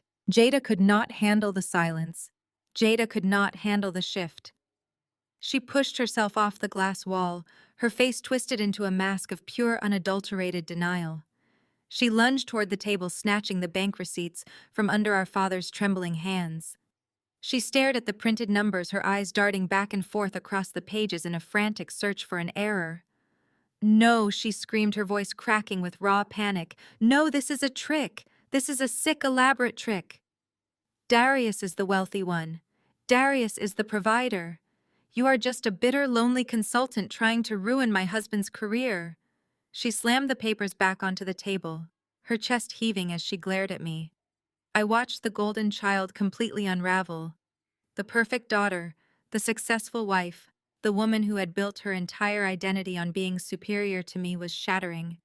She looked at Brent, who was still kneeling on the floor, weeping silently into his hands. "Get up, Brent," Jada shrieked, her voice echoing shrilly across the glass suite. "Do something! Tell them she is lying. Tell them you are the senior partner. Tell them Vanguard is buying her out. Fix this right now." She kicked at his polished shoe, desperate for him to restore her manufactured reality. "Fix this, Brent. You are embarrassing me. You are ruining everything. Do something." Brent did not move. He simply stayed on his knees, his shoulders shaking with absolute defeat. In the suffocating silence, a sharp sound cut through the room. It was the harsh ringtone of Brent's cell phone. The sound was deafening. It vibrated violently inside his jacket pocket. Brent flinched as if he had been struck. He reached into his pocket with trembling hands and pulled out the glowing device. He stared at the caller ID, his face draining of color. It was the private number for the Vanguard Wealth Management Executive Board. "Answer it," I commanded, my voice slicing through the tension. "Answer it and put it on speaker so your wife can hear exactly what kind of provider you truly are." Brent swallowed hard. He pressed the green button with a shaking thumb and activated the speakerphone, dropping the device onto the carpet. The crisp, authoritative voice of Arthur Sterling, the chairman of Vanguard Wealth, filled the quiet suite. "Brent." "Where the hell are you?" Arthur demanded, his tone devoid of any professional courtesy. "We have been trying to reach you for the last 40 minutes. Brent opened his mouth to reply, but a dry croak was all that came out. Arthur did not wait for a response. "The situation here is critical, Brent. 30 minutes ago, a massive corporate entity called Obsidian Capital executed a hostile takeover of Vanguard. They completely bypassed the standard acquisition protocols. They aggressively bought out our primary shareholders, they instantly swallowed our toxic debt, and they seized absolute controlling interest of the entire firm. We have lost control, Brent. We have lost the firm. We do not even know who the CEO of Obsidian Capital actually is, but they just gutted our entire leadership structure." Brent choked back a sob, his head dropping toward his chest. Jada stood frozen, the color leaching from her skin as Arthur's unforgiving voice continued broadcasting from the floor. "The board is scrambling to understand the new directive," Arthur said, his voice hard. "The first order we received from Obsidian Capital was incredibly specific. The new CEO ordered an immediate full forensic audit of your division, Brent. They flagged massive discrepancies in your real estate portfolios and ESG diversity initiatives. They know about the missing $40 million. The line fell silent, letting the weight of federal crimes settle over the room. "You are finished, Brent. The new CEO mandated your immediate termination. You are officially fired. Do not attempt to access the building or log into your servers. Security is currently packing your desk into cardboard boxes." The line went dead. The silence that followed was absolute. It was the silence of complete destruction. Brent stared at the blank screen resting on the carpet. Jada slowly backed away from him, her eyes wide with mounting horror.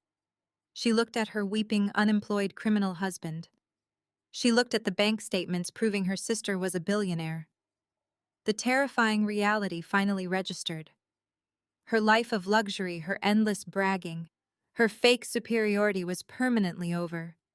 She was married to a man heading to prison, and the sister she mocked held the keys. I looked at Jada, holding her panicked gaze until she began to shake. "You told me I couldn't sit at the adults' table. I just bought the table, the chairs, and the building. Get out of my suite." The absolute silence in the suite stretched out, suffocating and heavy as the magnitude of my financial dominance finally crushed the last remaining fragments of Darius's manufactured reality. He stared at the bank receipts scattered across the table, his eyes wide and completely unhinged. The man who had spent his entire adult life worshipping wealth and status was now watching his entire universe collapse at the hands of the woman he had discarded. His chest heaved erratically, and a violent tremor seized his hands. He looked at my father, whose face was buried in his hands, completely broken by the exposure of his own hypocrisy. He looked at Brent, who was still weeping on the floor, waiting for security to escort him to a federal prison. And then Darius looked at me. The arrogant, smooth-talking executive was entirely gone, replaced by a terrified, desperate coward who realized he was standing on a trapdoor I had just triggered. His survival instinct kicked in raw and pathetic. He pushed himself off the glass railing, stumbling slightly on the plush carpet, and fell to his knees right beside Brent. He ignored my parents. He ignored the shocked gasps from the private servers standing near the mahogany doors.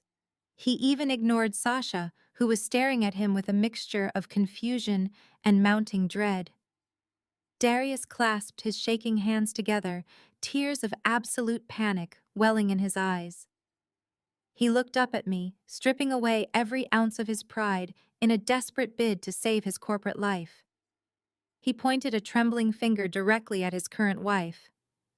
"Zuri, please listen to me," Darius begged, his voice cracking a high-pitched whine of pure desperation. "It was her fault. I swear to you, it was all Sasha. She seduced me. She manipulated me into leaving you. She wanted the lifestyle and she poisoned my mind against our marriage. I never wanted to throw you out. I was just so weak. But you know the man I used to be before she ruined me." He grabbed the hem of the white tablecloth, pulling it slightly in his frantic state. "I will leave her. I will divorce Sasha right now tonight. I will walk out of this hotel alone and never speak to her again if you just approve my merger. Just let the deal go through. I will do anything you want. I will give you whatever you ask for. Just please, Zuri, do not destroy my career over her." Sasha let out a blood-curdling shriek that shattered the last remaining shreds of decorum in the luxury suite. The sound was a visceral explosion of pure, unadulterated betrayal. She lunged forward, grabbing Darius by the collar of his expensive crimson velvet jacket and yanking him violently upward. "You pathetic, spineless coward!" she screamed, her face contorting into an ugly mask of absolute fury. Her arm swung back in a wide, vicious arc, and her open palm cracked against his cheek with a sickening wet smack. The force of the blow snapped his head sharply to the side, leaving an angry red handprint blooming instantly across his pale skin. Darius staggered backward, losing his footing and crashing hard against the heavy base of the dining table. Sasha did not stop. She advanced on him, her designer gown tangling around her legs as she unleashed years of pent-up venom. "I gave you everything, Darius," she shrieked, kicking at his legs as he scrambled backward across the carpet like a cornered rat. "I built you up. I made you look like a successful man when you were nothing but a cheap fraud. You think you can just throw me away to save your pathetic little job? You are absolutely nothing without me. You drain my bank accounts, you ruin my reputation, and now you beg your miserable ex-wife to save your life. You disgust me. You are a complete failure." Darius scrambled to his feet, his own fear instantly transforming into explosive defensive rage. He shoved her backward with both hands. "Shut up, Sasha," he roared, his voice cracking wildly. "You drained my savings for your stupid failing boutique. You are the reason I am drowning in debt. I should have never left Zuri for a parasitic gold digger like you." I sat perfectly still in my white leather chair, resting my chin on my folded hands as I watched them tear each other to pieces. The grand, successful power couple was completely gone, replaced by two miserable parasites fighting over the sinking ruins of their fabricated empire. They had built their entire lives on lies, manipulation, and stolen capital. Now the foundation had completely evaporated. I did not need to raise my voice. I did not need to hurl insults. I simply lowered my gaze, calmly reached out my index finger, and clicked a single button on my iPad. 3 seconds later, a sharp electronic buzz interrupted the screaming match. The sound ripped through the heavy tension, vibrating loudly from the inside pocket of Darius's jacket. He froze instantly, his angry posture dissolving back into unadulterated terror. He slowly reached inside his coat with a trembling hand and pulled out his corporate smartphone.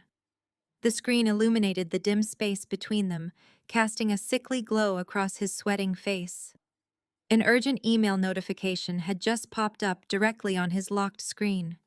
He stared at the glowing sender name, his lungs completely forgetting how to draw oxygen.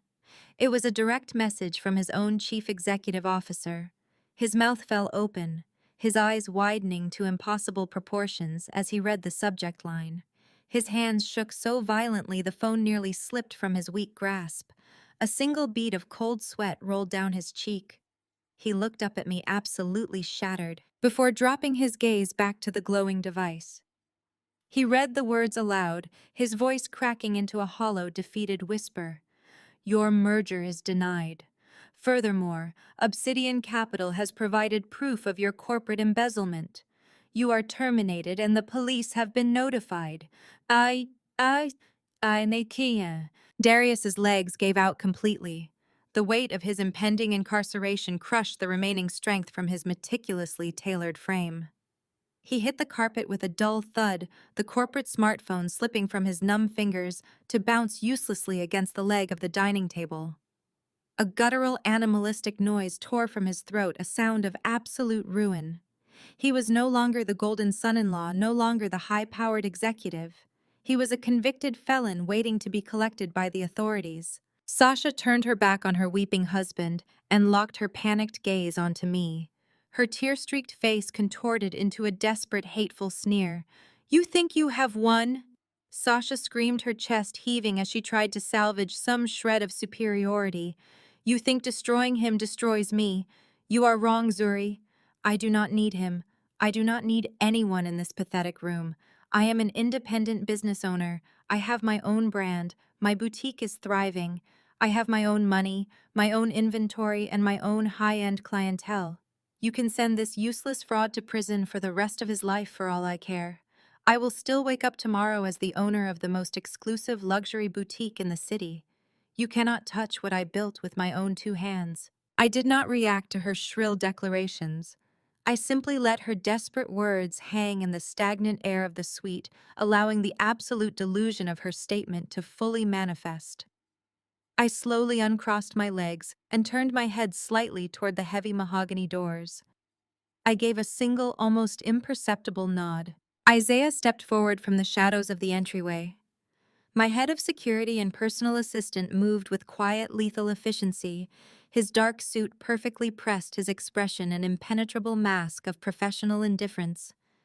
He walked measuredly across the room, completely ignoring the weeping men on the floor and the horrified stares of my parents. He stopped exactly 2 feet in front of Sasha. Without a single word, Isaiah reached into the inner breast pocket of his jacket, retrieved a crisp, thick manila envelope, and held it out toward her. Sasha stared at the envelope, her manicured hand shaking so badly she could barely grasp the thick paper. She snatched it from Isaiah, tearing the seal open with frantic, uncoordinated movements. She pulled out the stack of heavily stamped legal documents, her eyes frantically scanning the bold black text on the very first page. Her breath hitched. Actually, Sasha, I said, my voice dropping to a low conversational tone that cut through the room like a scalpel. Your commercial lease expired at exactly 5 o'clock this evening. You might have known that if you had bothered to read the certified notices sent to you over the past 90 days. Because you are currently 3 months behind on your exorbitant rent, the property management group chose not to renew your tenancy. Sasha's mouth opened, but her vocal cords completely paralyzed. She flipped to the second page, her eyes widening in absolute horror. Furthermore, I continued leaning forward and resting my elbows on the glass table. Since Obsidian Capital recently acquired that entire commercial block, the decision ultimately fell to me. The locks on your beloved boutique were changed exactly 1 hour ago by a private security firm. Every single piece of your inventory, from the imported silk dresses to the fake designer handbags you tried to pass off as authentic, has been legally seized to cover your outstanding debt. You have absolutely nothing to your name. The heavy legal documents slipped from Sasha's trembling hands, scattering across the carpet like dead autumn leaves. The absolute finality of my words struck her with the force of a physical blow. The thriving business she had just weaponized against me, the sole remaining pillar of her fabricated identity, had been utterly obliterated while she was standing in this very room, screaming her defiance. Her knees buckled. Sasha collapsed to the floor in a heap of glittering ruin. Her fake designer dress pooled around her legs in a pathetic shimmer of cheap fabric. The woman who had proudly stolen my husband, who had flaunted her stolen wealth, who had continuously mocked my existence, was now reduced to a weeping, destitute shell on the floor of a hotel suite I owned. She buried her face in her hands, her shoulders heaving with ugly, gasping sobs, as the total destruction of her life finally took hold. She had no husband, no business, no inventory, and no future. She was completely bankrupt. The silence inside the luxury suite was absolute, broken only by the synchronized weeping of the men and women who had spent years trying to destroy me. My father stared blankly at the wall, completely broken. My mother clutched his arm, trembling in silent terror. Jada stood frozen, her eyes wide and vacant. Brent and Darius remained on their knees, completely paralyzed by the devastation of their own making. I sat quietly watching the wreckage, feeling absolutely no pity for the predators who had finally been caught in their own traps. Then a faint, piercing sound began to bleed through the thick, soundproofed glass of the floor-to-ceiling windows. The noise grew steadily louder, a rising, frantic wail cutting through the quiet evening air. The unmistakable, rhythmic shriek of approaching police sirens echoed across the manicured lawns of the country club outside. The police had arrived for Darius. The wail of the sirens outside abruptly cut off, replaced by the heavy, rhythmic thud of boots marching down the carpeted hallway. The heavy mahogany doors to the luxury suite swung open, pushed wide by the country club's head of security. Two uniformed police officers stepped into the room, their expressions hardened into masks of absolute authority. Their hands rested casually but firmly near their utility belts as their eyes scanned the chaotic scene before them. They ignored the weeping Sasha on the floor. They ignored my parents shrinking against the wall. They locked their sights entirely on Darius, who was still kneeling on the carpet, paralyzed by the digital execution he had just received on his phone. The lead officer, a tall man with a silver name badge catching the chandelier's light, stepped forward. His voice boomed across the suite, shattering the last remnants of Darius's fabricated universe. "Darius Thorne," the officer announced, his tone leaving absolutely no room for negotiation. "Stand up and step away from the table." Darius did not move. He seemed entirely incapable of commanding his own limbs. He stared up at the officers with wide, vacant eyes, his mouth opening and closing without producing a single sound. The second officer stepped around the glass table, his hand resting firmly on a pair of steel handcuffs clipped to his belt. "Darius Thorne," the lead officer repeated, taking another deliberate step forward. "We have a federal warrant for your immediate arrest. You are being charged with multiple counts of corporate fraud, wire fraud, and the direct embezzlement of over $500,000 from your employer's operational accounts." The exact dollar amount hung in the air, thick and undeniable.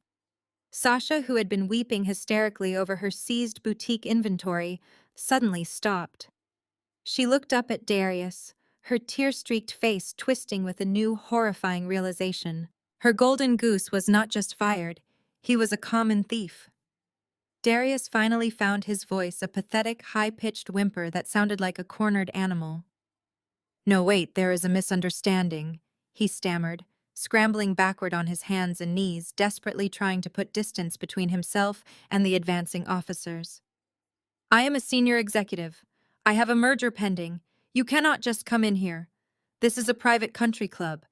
The second officer reached down, grabbing Darius firmly by the upper arm and hauling him to his feet with effortless strength.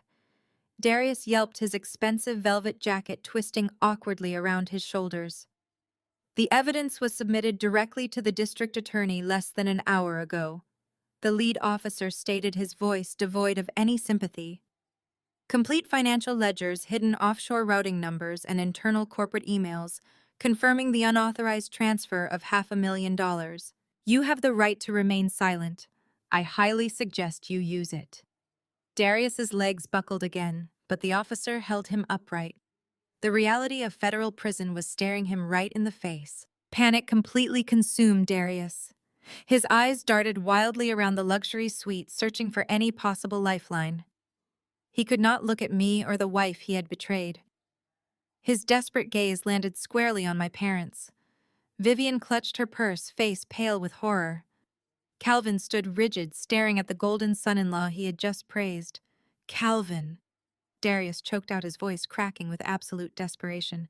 Calvin, you have to help me. He struggled against the officer's grip, straining toward my father. The church funds. Use the church's emergency legal defense fund. You have discretionary accounts. You can authorize a withdrawal right now to post my bail. You can hire me a defense attorney. I will pay it all back, I swear. The sheer audacity of his request hung heavily in the room. He was begging a pastor to misappropriate congregation money to bail out a thief. Calvin's pastoral mask, the righteous facade he had worn my entire life, instantly shattered. The absolute terror of a public scandal of his congregation discovering his favorite son-in-law was a federal criminal overpowered everything else. His reputation was his currency, and Darius was suddenly a toxic liability. Calvin took a deliberate physical step backward, pulling Vivian with him. He looked at Darius not with pastoral grace, but with profound self-preserving disgust. Do not bring my ministry into your worldly transgressions, Calvin declared, his voice trembling, but loud enough to ensure the officers heard his official stance. He smoothed the lapels of his suit jacket, physically distancing himself from the wreckage. We are honorable servants of the community. We do not harbor thieves. Calvin turned his body completely away from Darius, presenting his back to the man he had idolized. He delivered his final hypocritical verdict. The Lord must judge your sins. The sharp metallic click of steel handcuffs snapping closed echoed with absolute finality in the quiet room.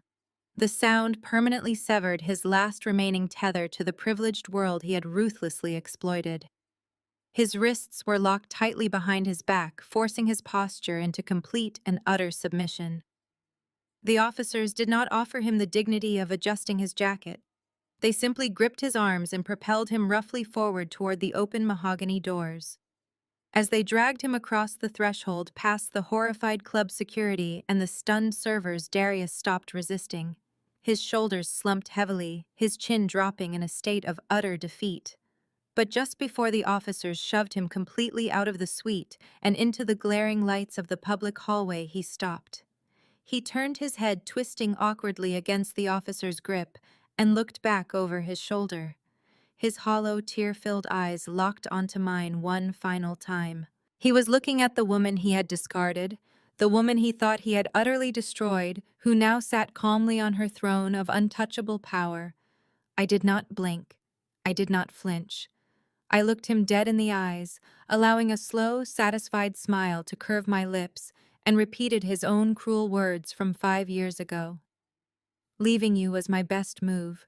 The heavy mahogany doors clicked shut, severing the chaotic wail of the sirens from the dead silence of the luxury suite. The room felt like a freshly excavated tomb. Brent was still curled into a pathetic, trembling ball near the frosted glass railing, his custom Vanguard wealth jacket wrinkled and stained with his own tears. He looked completely hollowed out. Sasha remained crumpled on the floor, a motionless heap of cheap tulle and shattered delusions, staring blankly at the carpet where her eviction notice lay discarded like garbage. The two people my parents had weaponized against me for the better part of a decade were completely and utterly dismantled.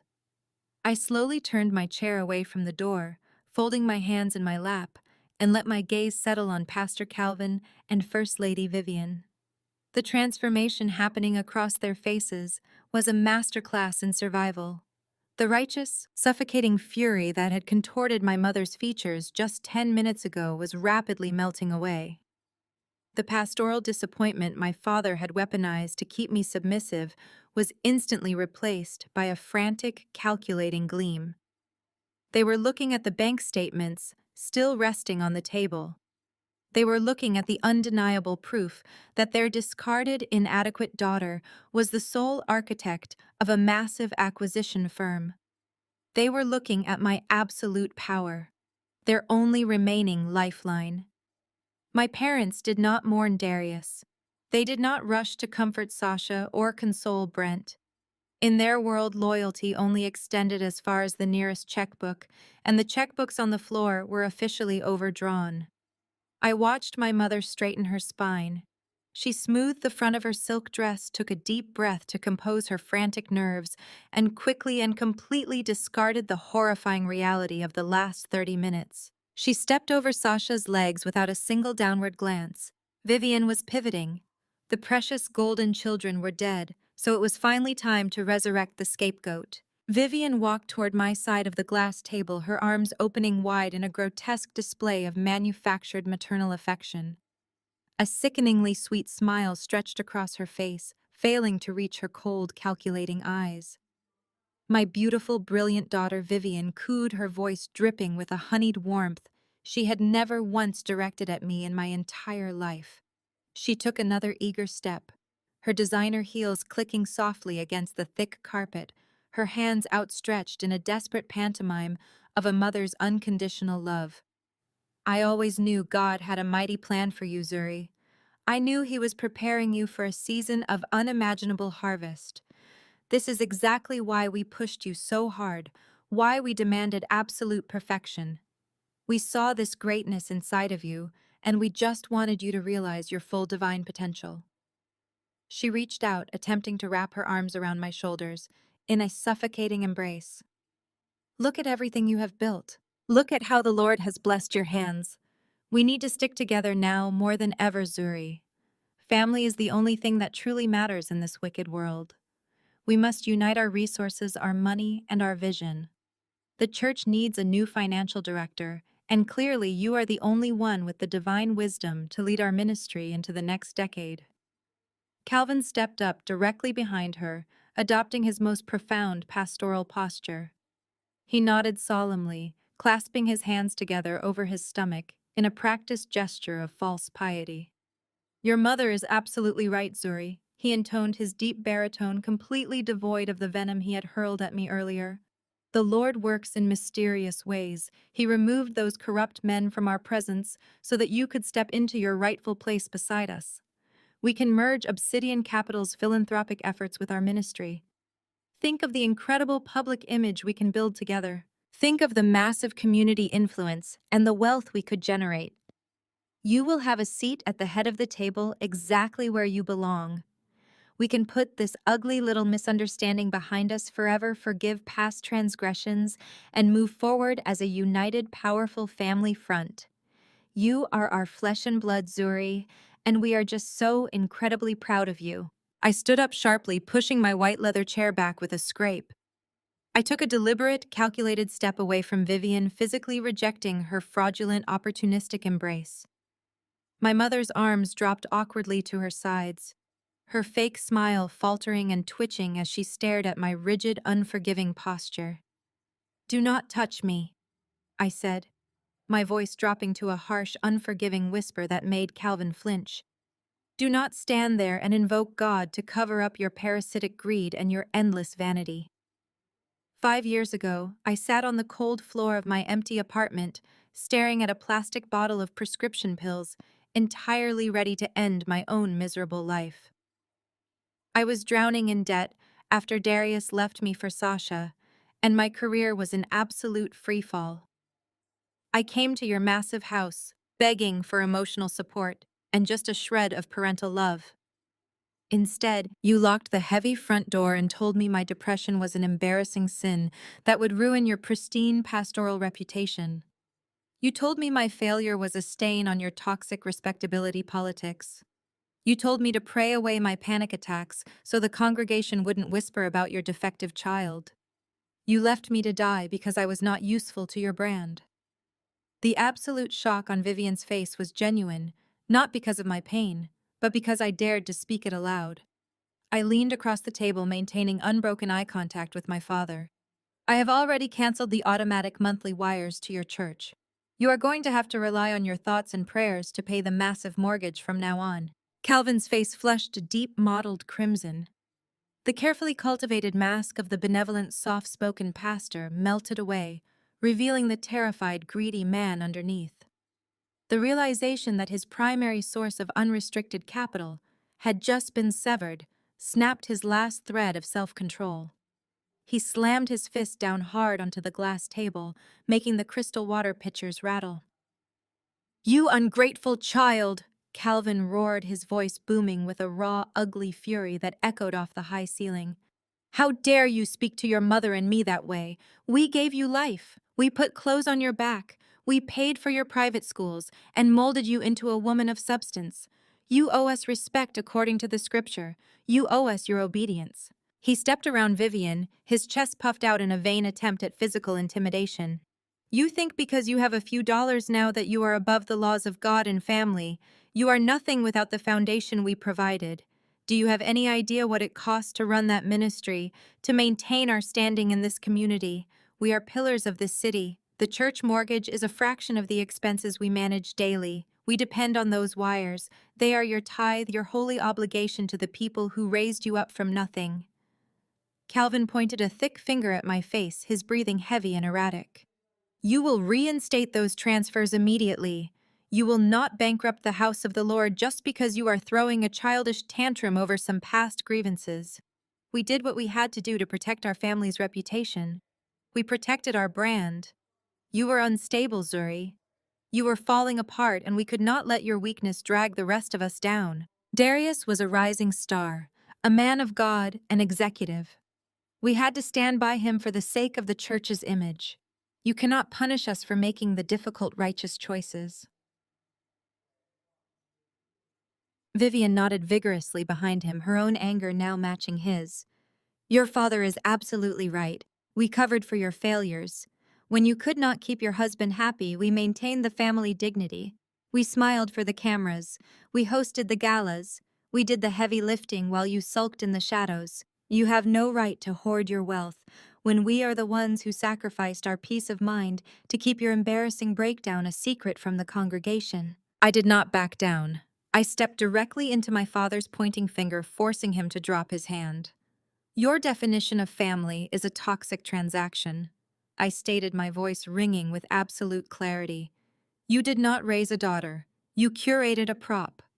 I spent my entire life suffocating under your grotesque obsession with the myth of Black excellence.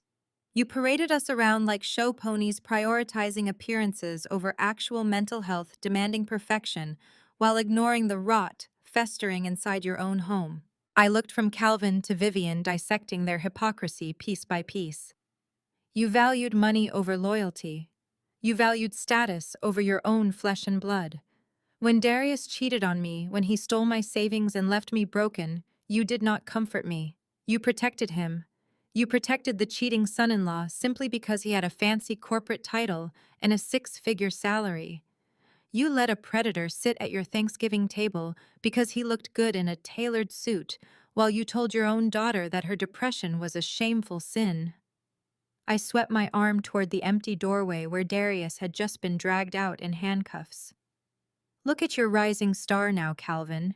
Your man of God is a federal criminal. Your precious reputation is tied to a convicted felon. You sold your soul to protect a fraud, and now you are going to pay the exact price of your vanity. You are entirely morally bankrupt, and soon you will be financially bankrupt as well." Jada, who had remained frozen near the decorative marble fireplace throughout the entire ordeal, suddenly let out a loud, pathetic wail. She stumbled forward, her perfectly manicured hands clutching her designer handbag as if it were a life preserver. "But what am I supposed to do?" Jada cried out, tears ruining her flawless, expensive makeup. Her voice was shrill, laced with absolute panic as the reality of her own destitution finally pierced her thick skull. "I have bills, Zuri. I have car payments for the Porsche. I have credit card debt. You completely wiped out my accounts. You froze my trust fund. I have absolutely zero money left. How am I supposed to survive without my monthly allowance? You cannot just leave me with nothing." I slowly turned my attention to my older sister. I surveyed her panicked, tear-stained face, feeling absolutely nothing but cold indifference. "You are a grown woman, Jada," I replied smoothly, crossing my arms over my chest.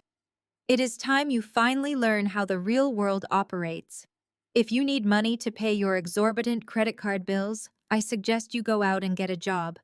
In fact, You should go ask our parents for a prominent executive position at the highly successful family investment firm. I paused, allowing a sharp, mocking smile to touch my lips. Oh, wait, I forgot. There is no family firm anymore. I own it. The finality of the statement crushed the last ounce of defiance out of the room. My parents and my sister stared at me in total defeated silence. Suddenly, I felt a heavy, warm, and completely reassuring presence at my very side. Isaiah stepped forward from the deep shadows of the doorway, wrapping a strong, fiercely protective arm firmly around my waist. He looked down at the thoroughly broken, completely silent family standing motionless before us in the luxury hotel suite.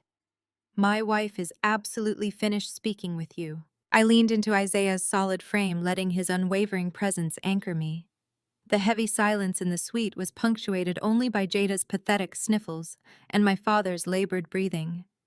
I broke eye contact with the people who had terrorized me for decades and turned my back.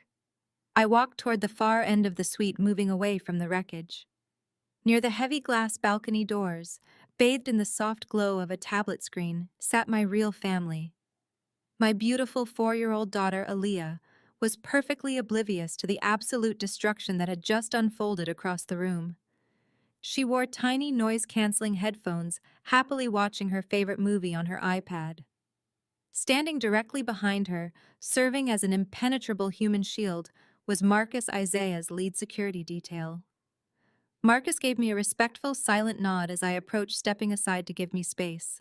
I knelt down on the plush carpet, completely ignoring the expensive fabric of my designer gown. I tapped Aaliyah on the shoulder. She pulled off her headphones, her face instantly lighting up with pure joy the moment she saw me. She dropped her tablet and threw her little arms around my neck. She pressed a loud, sloppy kiss against my cheek, her sweet laughter filling the space. That single innocent sound felt like a cleansing rain washing away the toxic sludge my biological relatives had tried to drown me in. I scooped her up into my arms, standing tall as she rested her head against my shoulder. I looked at Isaiah, who had followed me across the room. He reached out gently, stroking Aaliyah's hair, before resting his large hand securely on the small of my back. This was my family. This was the sanctuary I had built from the ground up after being discarded like trash. My parents and my sister had constructed their entire lives on a foundation of lies, financial manipulation, and absolute vanity. They demanded perfection, but offered zero loyalty. They expected endless financial sacrifice, but provided no emotional safety. In stark contrast, the man standing beside me had partnered with me to build an empire based on mutual respect, unwavering trust, and genuine devotion. Isaiah did not love me for what I could do for his public image. He loved me broken and stood beside me as I became unbreakable. Holding my daughter wrapped in my husband's protective embrace, I felt a profound sense of absolute peace. The decades of desperate yearning for my mother's approval and my father's validation completely evaporated. I realized I did not need them. I never really did. They were the defective ones, utterly incapable of genuine love. I turned my attentions away from the pathetic group and stepped closer to the floor-to-ceiling windows. The panoramic glass offered an unobstructed view of the grand ballroom below. The lavish reception my parents had meticulously funded with stolen respectability was currently in a state of absolute chaos. From my elevated vantage point, the scene looked like a scattered anthill. The hundreds of elite guests, the prominent politicians, the wealthy socialites, and the mega-church board members were not dancing or drinking champagne. They were clustered in tight, frantic groups, their heads bowed together in furious, shocked whispers. Every single eye in that massive room was darting toward the main entrance. They had all witnessed the grand spectacle of Darius Thorne, the celebrated corporate prodigy and the pride of Calvin's ministry, being frog-marched through the lobby by federal agents in gleaming steel handcuffs. The flashing red and blue lights from the police cruisers parked directly outside the country club's glass atrium illuminated the shocked faces of the Atlanta high society. The absolute humiliation was entirely public and wonderfully permanent. My mother and father had dedicated their entire adult lives to maintaining a flawless, untouchable image. They had sacrificed my mental health, my happiness, and my financial stability just to ensure their precious pastoral brand remained spotless. Now that brand was permanently obliterated. The whispers currently circulating through that ballroom would spread across the city like a vicious wildfire. By tomorrow morning, every news outlet and social blog would be analyzing the sudden catastrophic downfall of the prominent family. The congregants would demand answers about the church finances. The wealthy donors would immediately sever their ties to avoid the radioactive fallout of a federal embezzlement scandal. There was no spinning this narrative. There was no PR firm expensive enough to scrub the stain of a federal arrest at a high society wedding. The glittering empire of fake piety they had built was crashing down around them, completely destroyed by their own insatiable greed and their blind loyalty to a polished fraud. There was absolutely no coming back from this total social execution. I shifted Aaliyah's weight comfortably against my hip and slowly raised my left hand. The ambient light from the crystal chandeliers caught the brilliant, flawless facets of my 10-carat diamond wedding ring.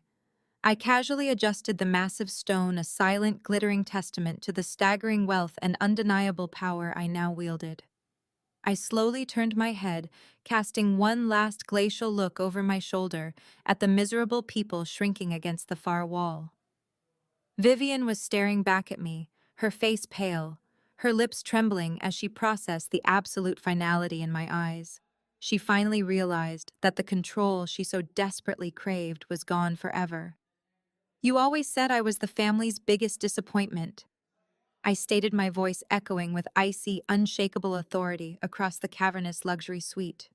"Congratulations, Mom. Now you all are." Without waiting for a response, without offering a single backward glance, I turned away. Isaiah's hand remained firmly pressed against the small of my back, guiding us forward. Together with our beautiful daughter safe in my arms and our security detail flanking our sides, we walked purposefully toward the exit. We stepped through the heavy mahogany doors, leaving my biological family completely trapped inside the soundproof glass suite of their own absolute destruction. The heavy mahogany doors clicked shut behind us with a satisfying finality, sealing away the panicked gasps and desperate sobs of the people who shared my blood, but never my loyalty. We moved seamlessly down the quiet, carpeted corridor, guided by the silent, imposing presence of Marcus and our security detail. The frantic energy of the suite evaporated the moment we stepped onto the landing of the country club's grand sweeping marble staircase. Below us, the main ballroom was a hive of agitated whispers and frantic speculation. The elite members of Atlanta society, the wealthy donors, and the political power brokers were still reeling from the spectacle of Darius being paraded through their sacred halls in federal handcuffs. But as Isaiah and I began our descent, a sudden heavy hush rippled through the massive space. The frantic chatter died instantly. Hundreds of eyes turned upward, tracking our deliberate, unhurried progress down the curving marble steps. I carried Aaliyah effortlessly against my chest, her small head resting peacefully on my shoulder, while Isaiah kept his large, warm hand securely at the small of my back. We did not rush. We did not look away. We projected an aura of absolute, unshakable sovereignty. The guests, people who had spent their entire evening judging me, whispering about my sudden appearance and silently aligning themselves with my parents' fabricated narrative, now physically stepped aside. They parted before us like the Red Sea, creating a wide, unobstructed path across the polished ballroom floor. No one dared to speak a word to us. No one dared to meet my gaze for more than a fleeting, terrified second. They recognized the tectonic shift in power. They knew they were watching the undisputed victor walk away from the battlefield. We moved through the parted crowd, feeling the intense weight of their awe and their fear, until we reached the towering glass double doors of the main entrance. The uniformed doormen scrambled to pull them open, bowing their heads respectfully as we passed. We stepped across the threshold, leaving the stifling, perfume-heavy air of the ballroom behind, and emerged into the warm, humid embrace of the deep Atlanta night. The transition from the oppressive, judgmental atmosphere of the club to the vast open air felt like taking my first genuine breath in decades. Waiting for us under the sprawling, brightly lit porte cochere was our private motorcade. A flawless fleet of 3 midnight black Maybachs sat idling quietly on the circular cobblestone driveway, their polished exteriors reflecting the soft amber glow of the outdoor sconces. The head valet, a man who had spent the earlier part of the evening catering exclusively to my father's arrogant demands, immediately rushed forward. He stood sharply at attention and offered a deep, deferential bow, quickly opening the heavy rear door of the lead vehicle. Marcus seamlessly took over standing guard as Isaiah gently guided me forward. I paused for a single defining moment before ducking into the luxurious leather interior of the car.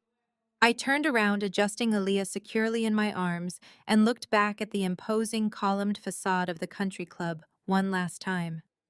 The massive, pristine building glowed against the dark sky, a glittering monument to exclusivity and engineered perfection.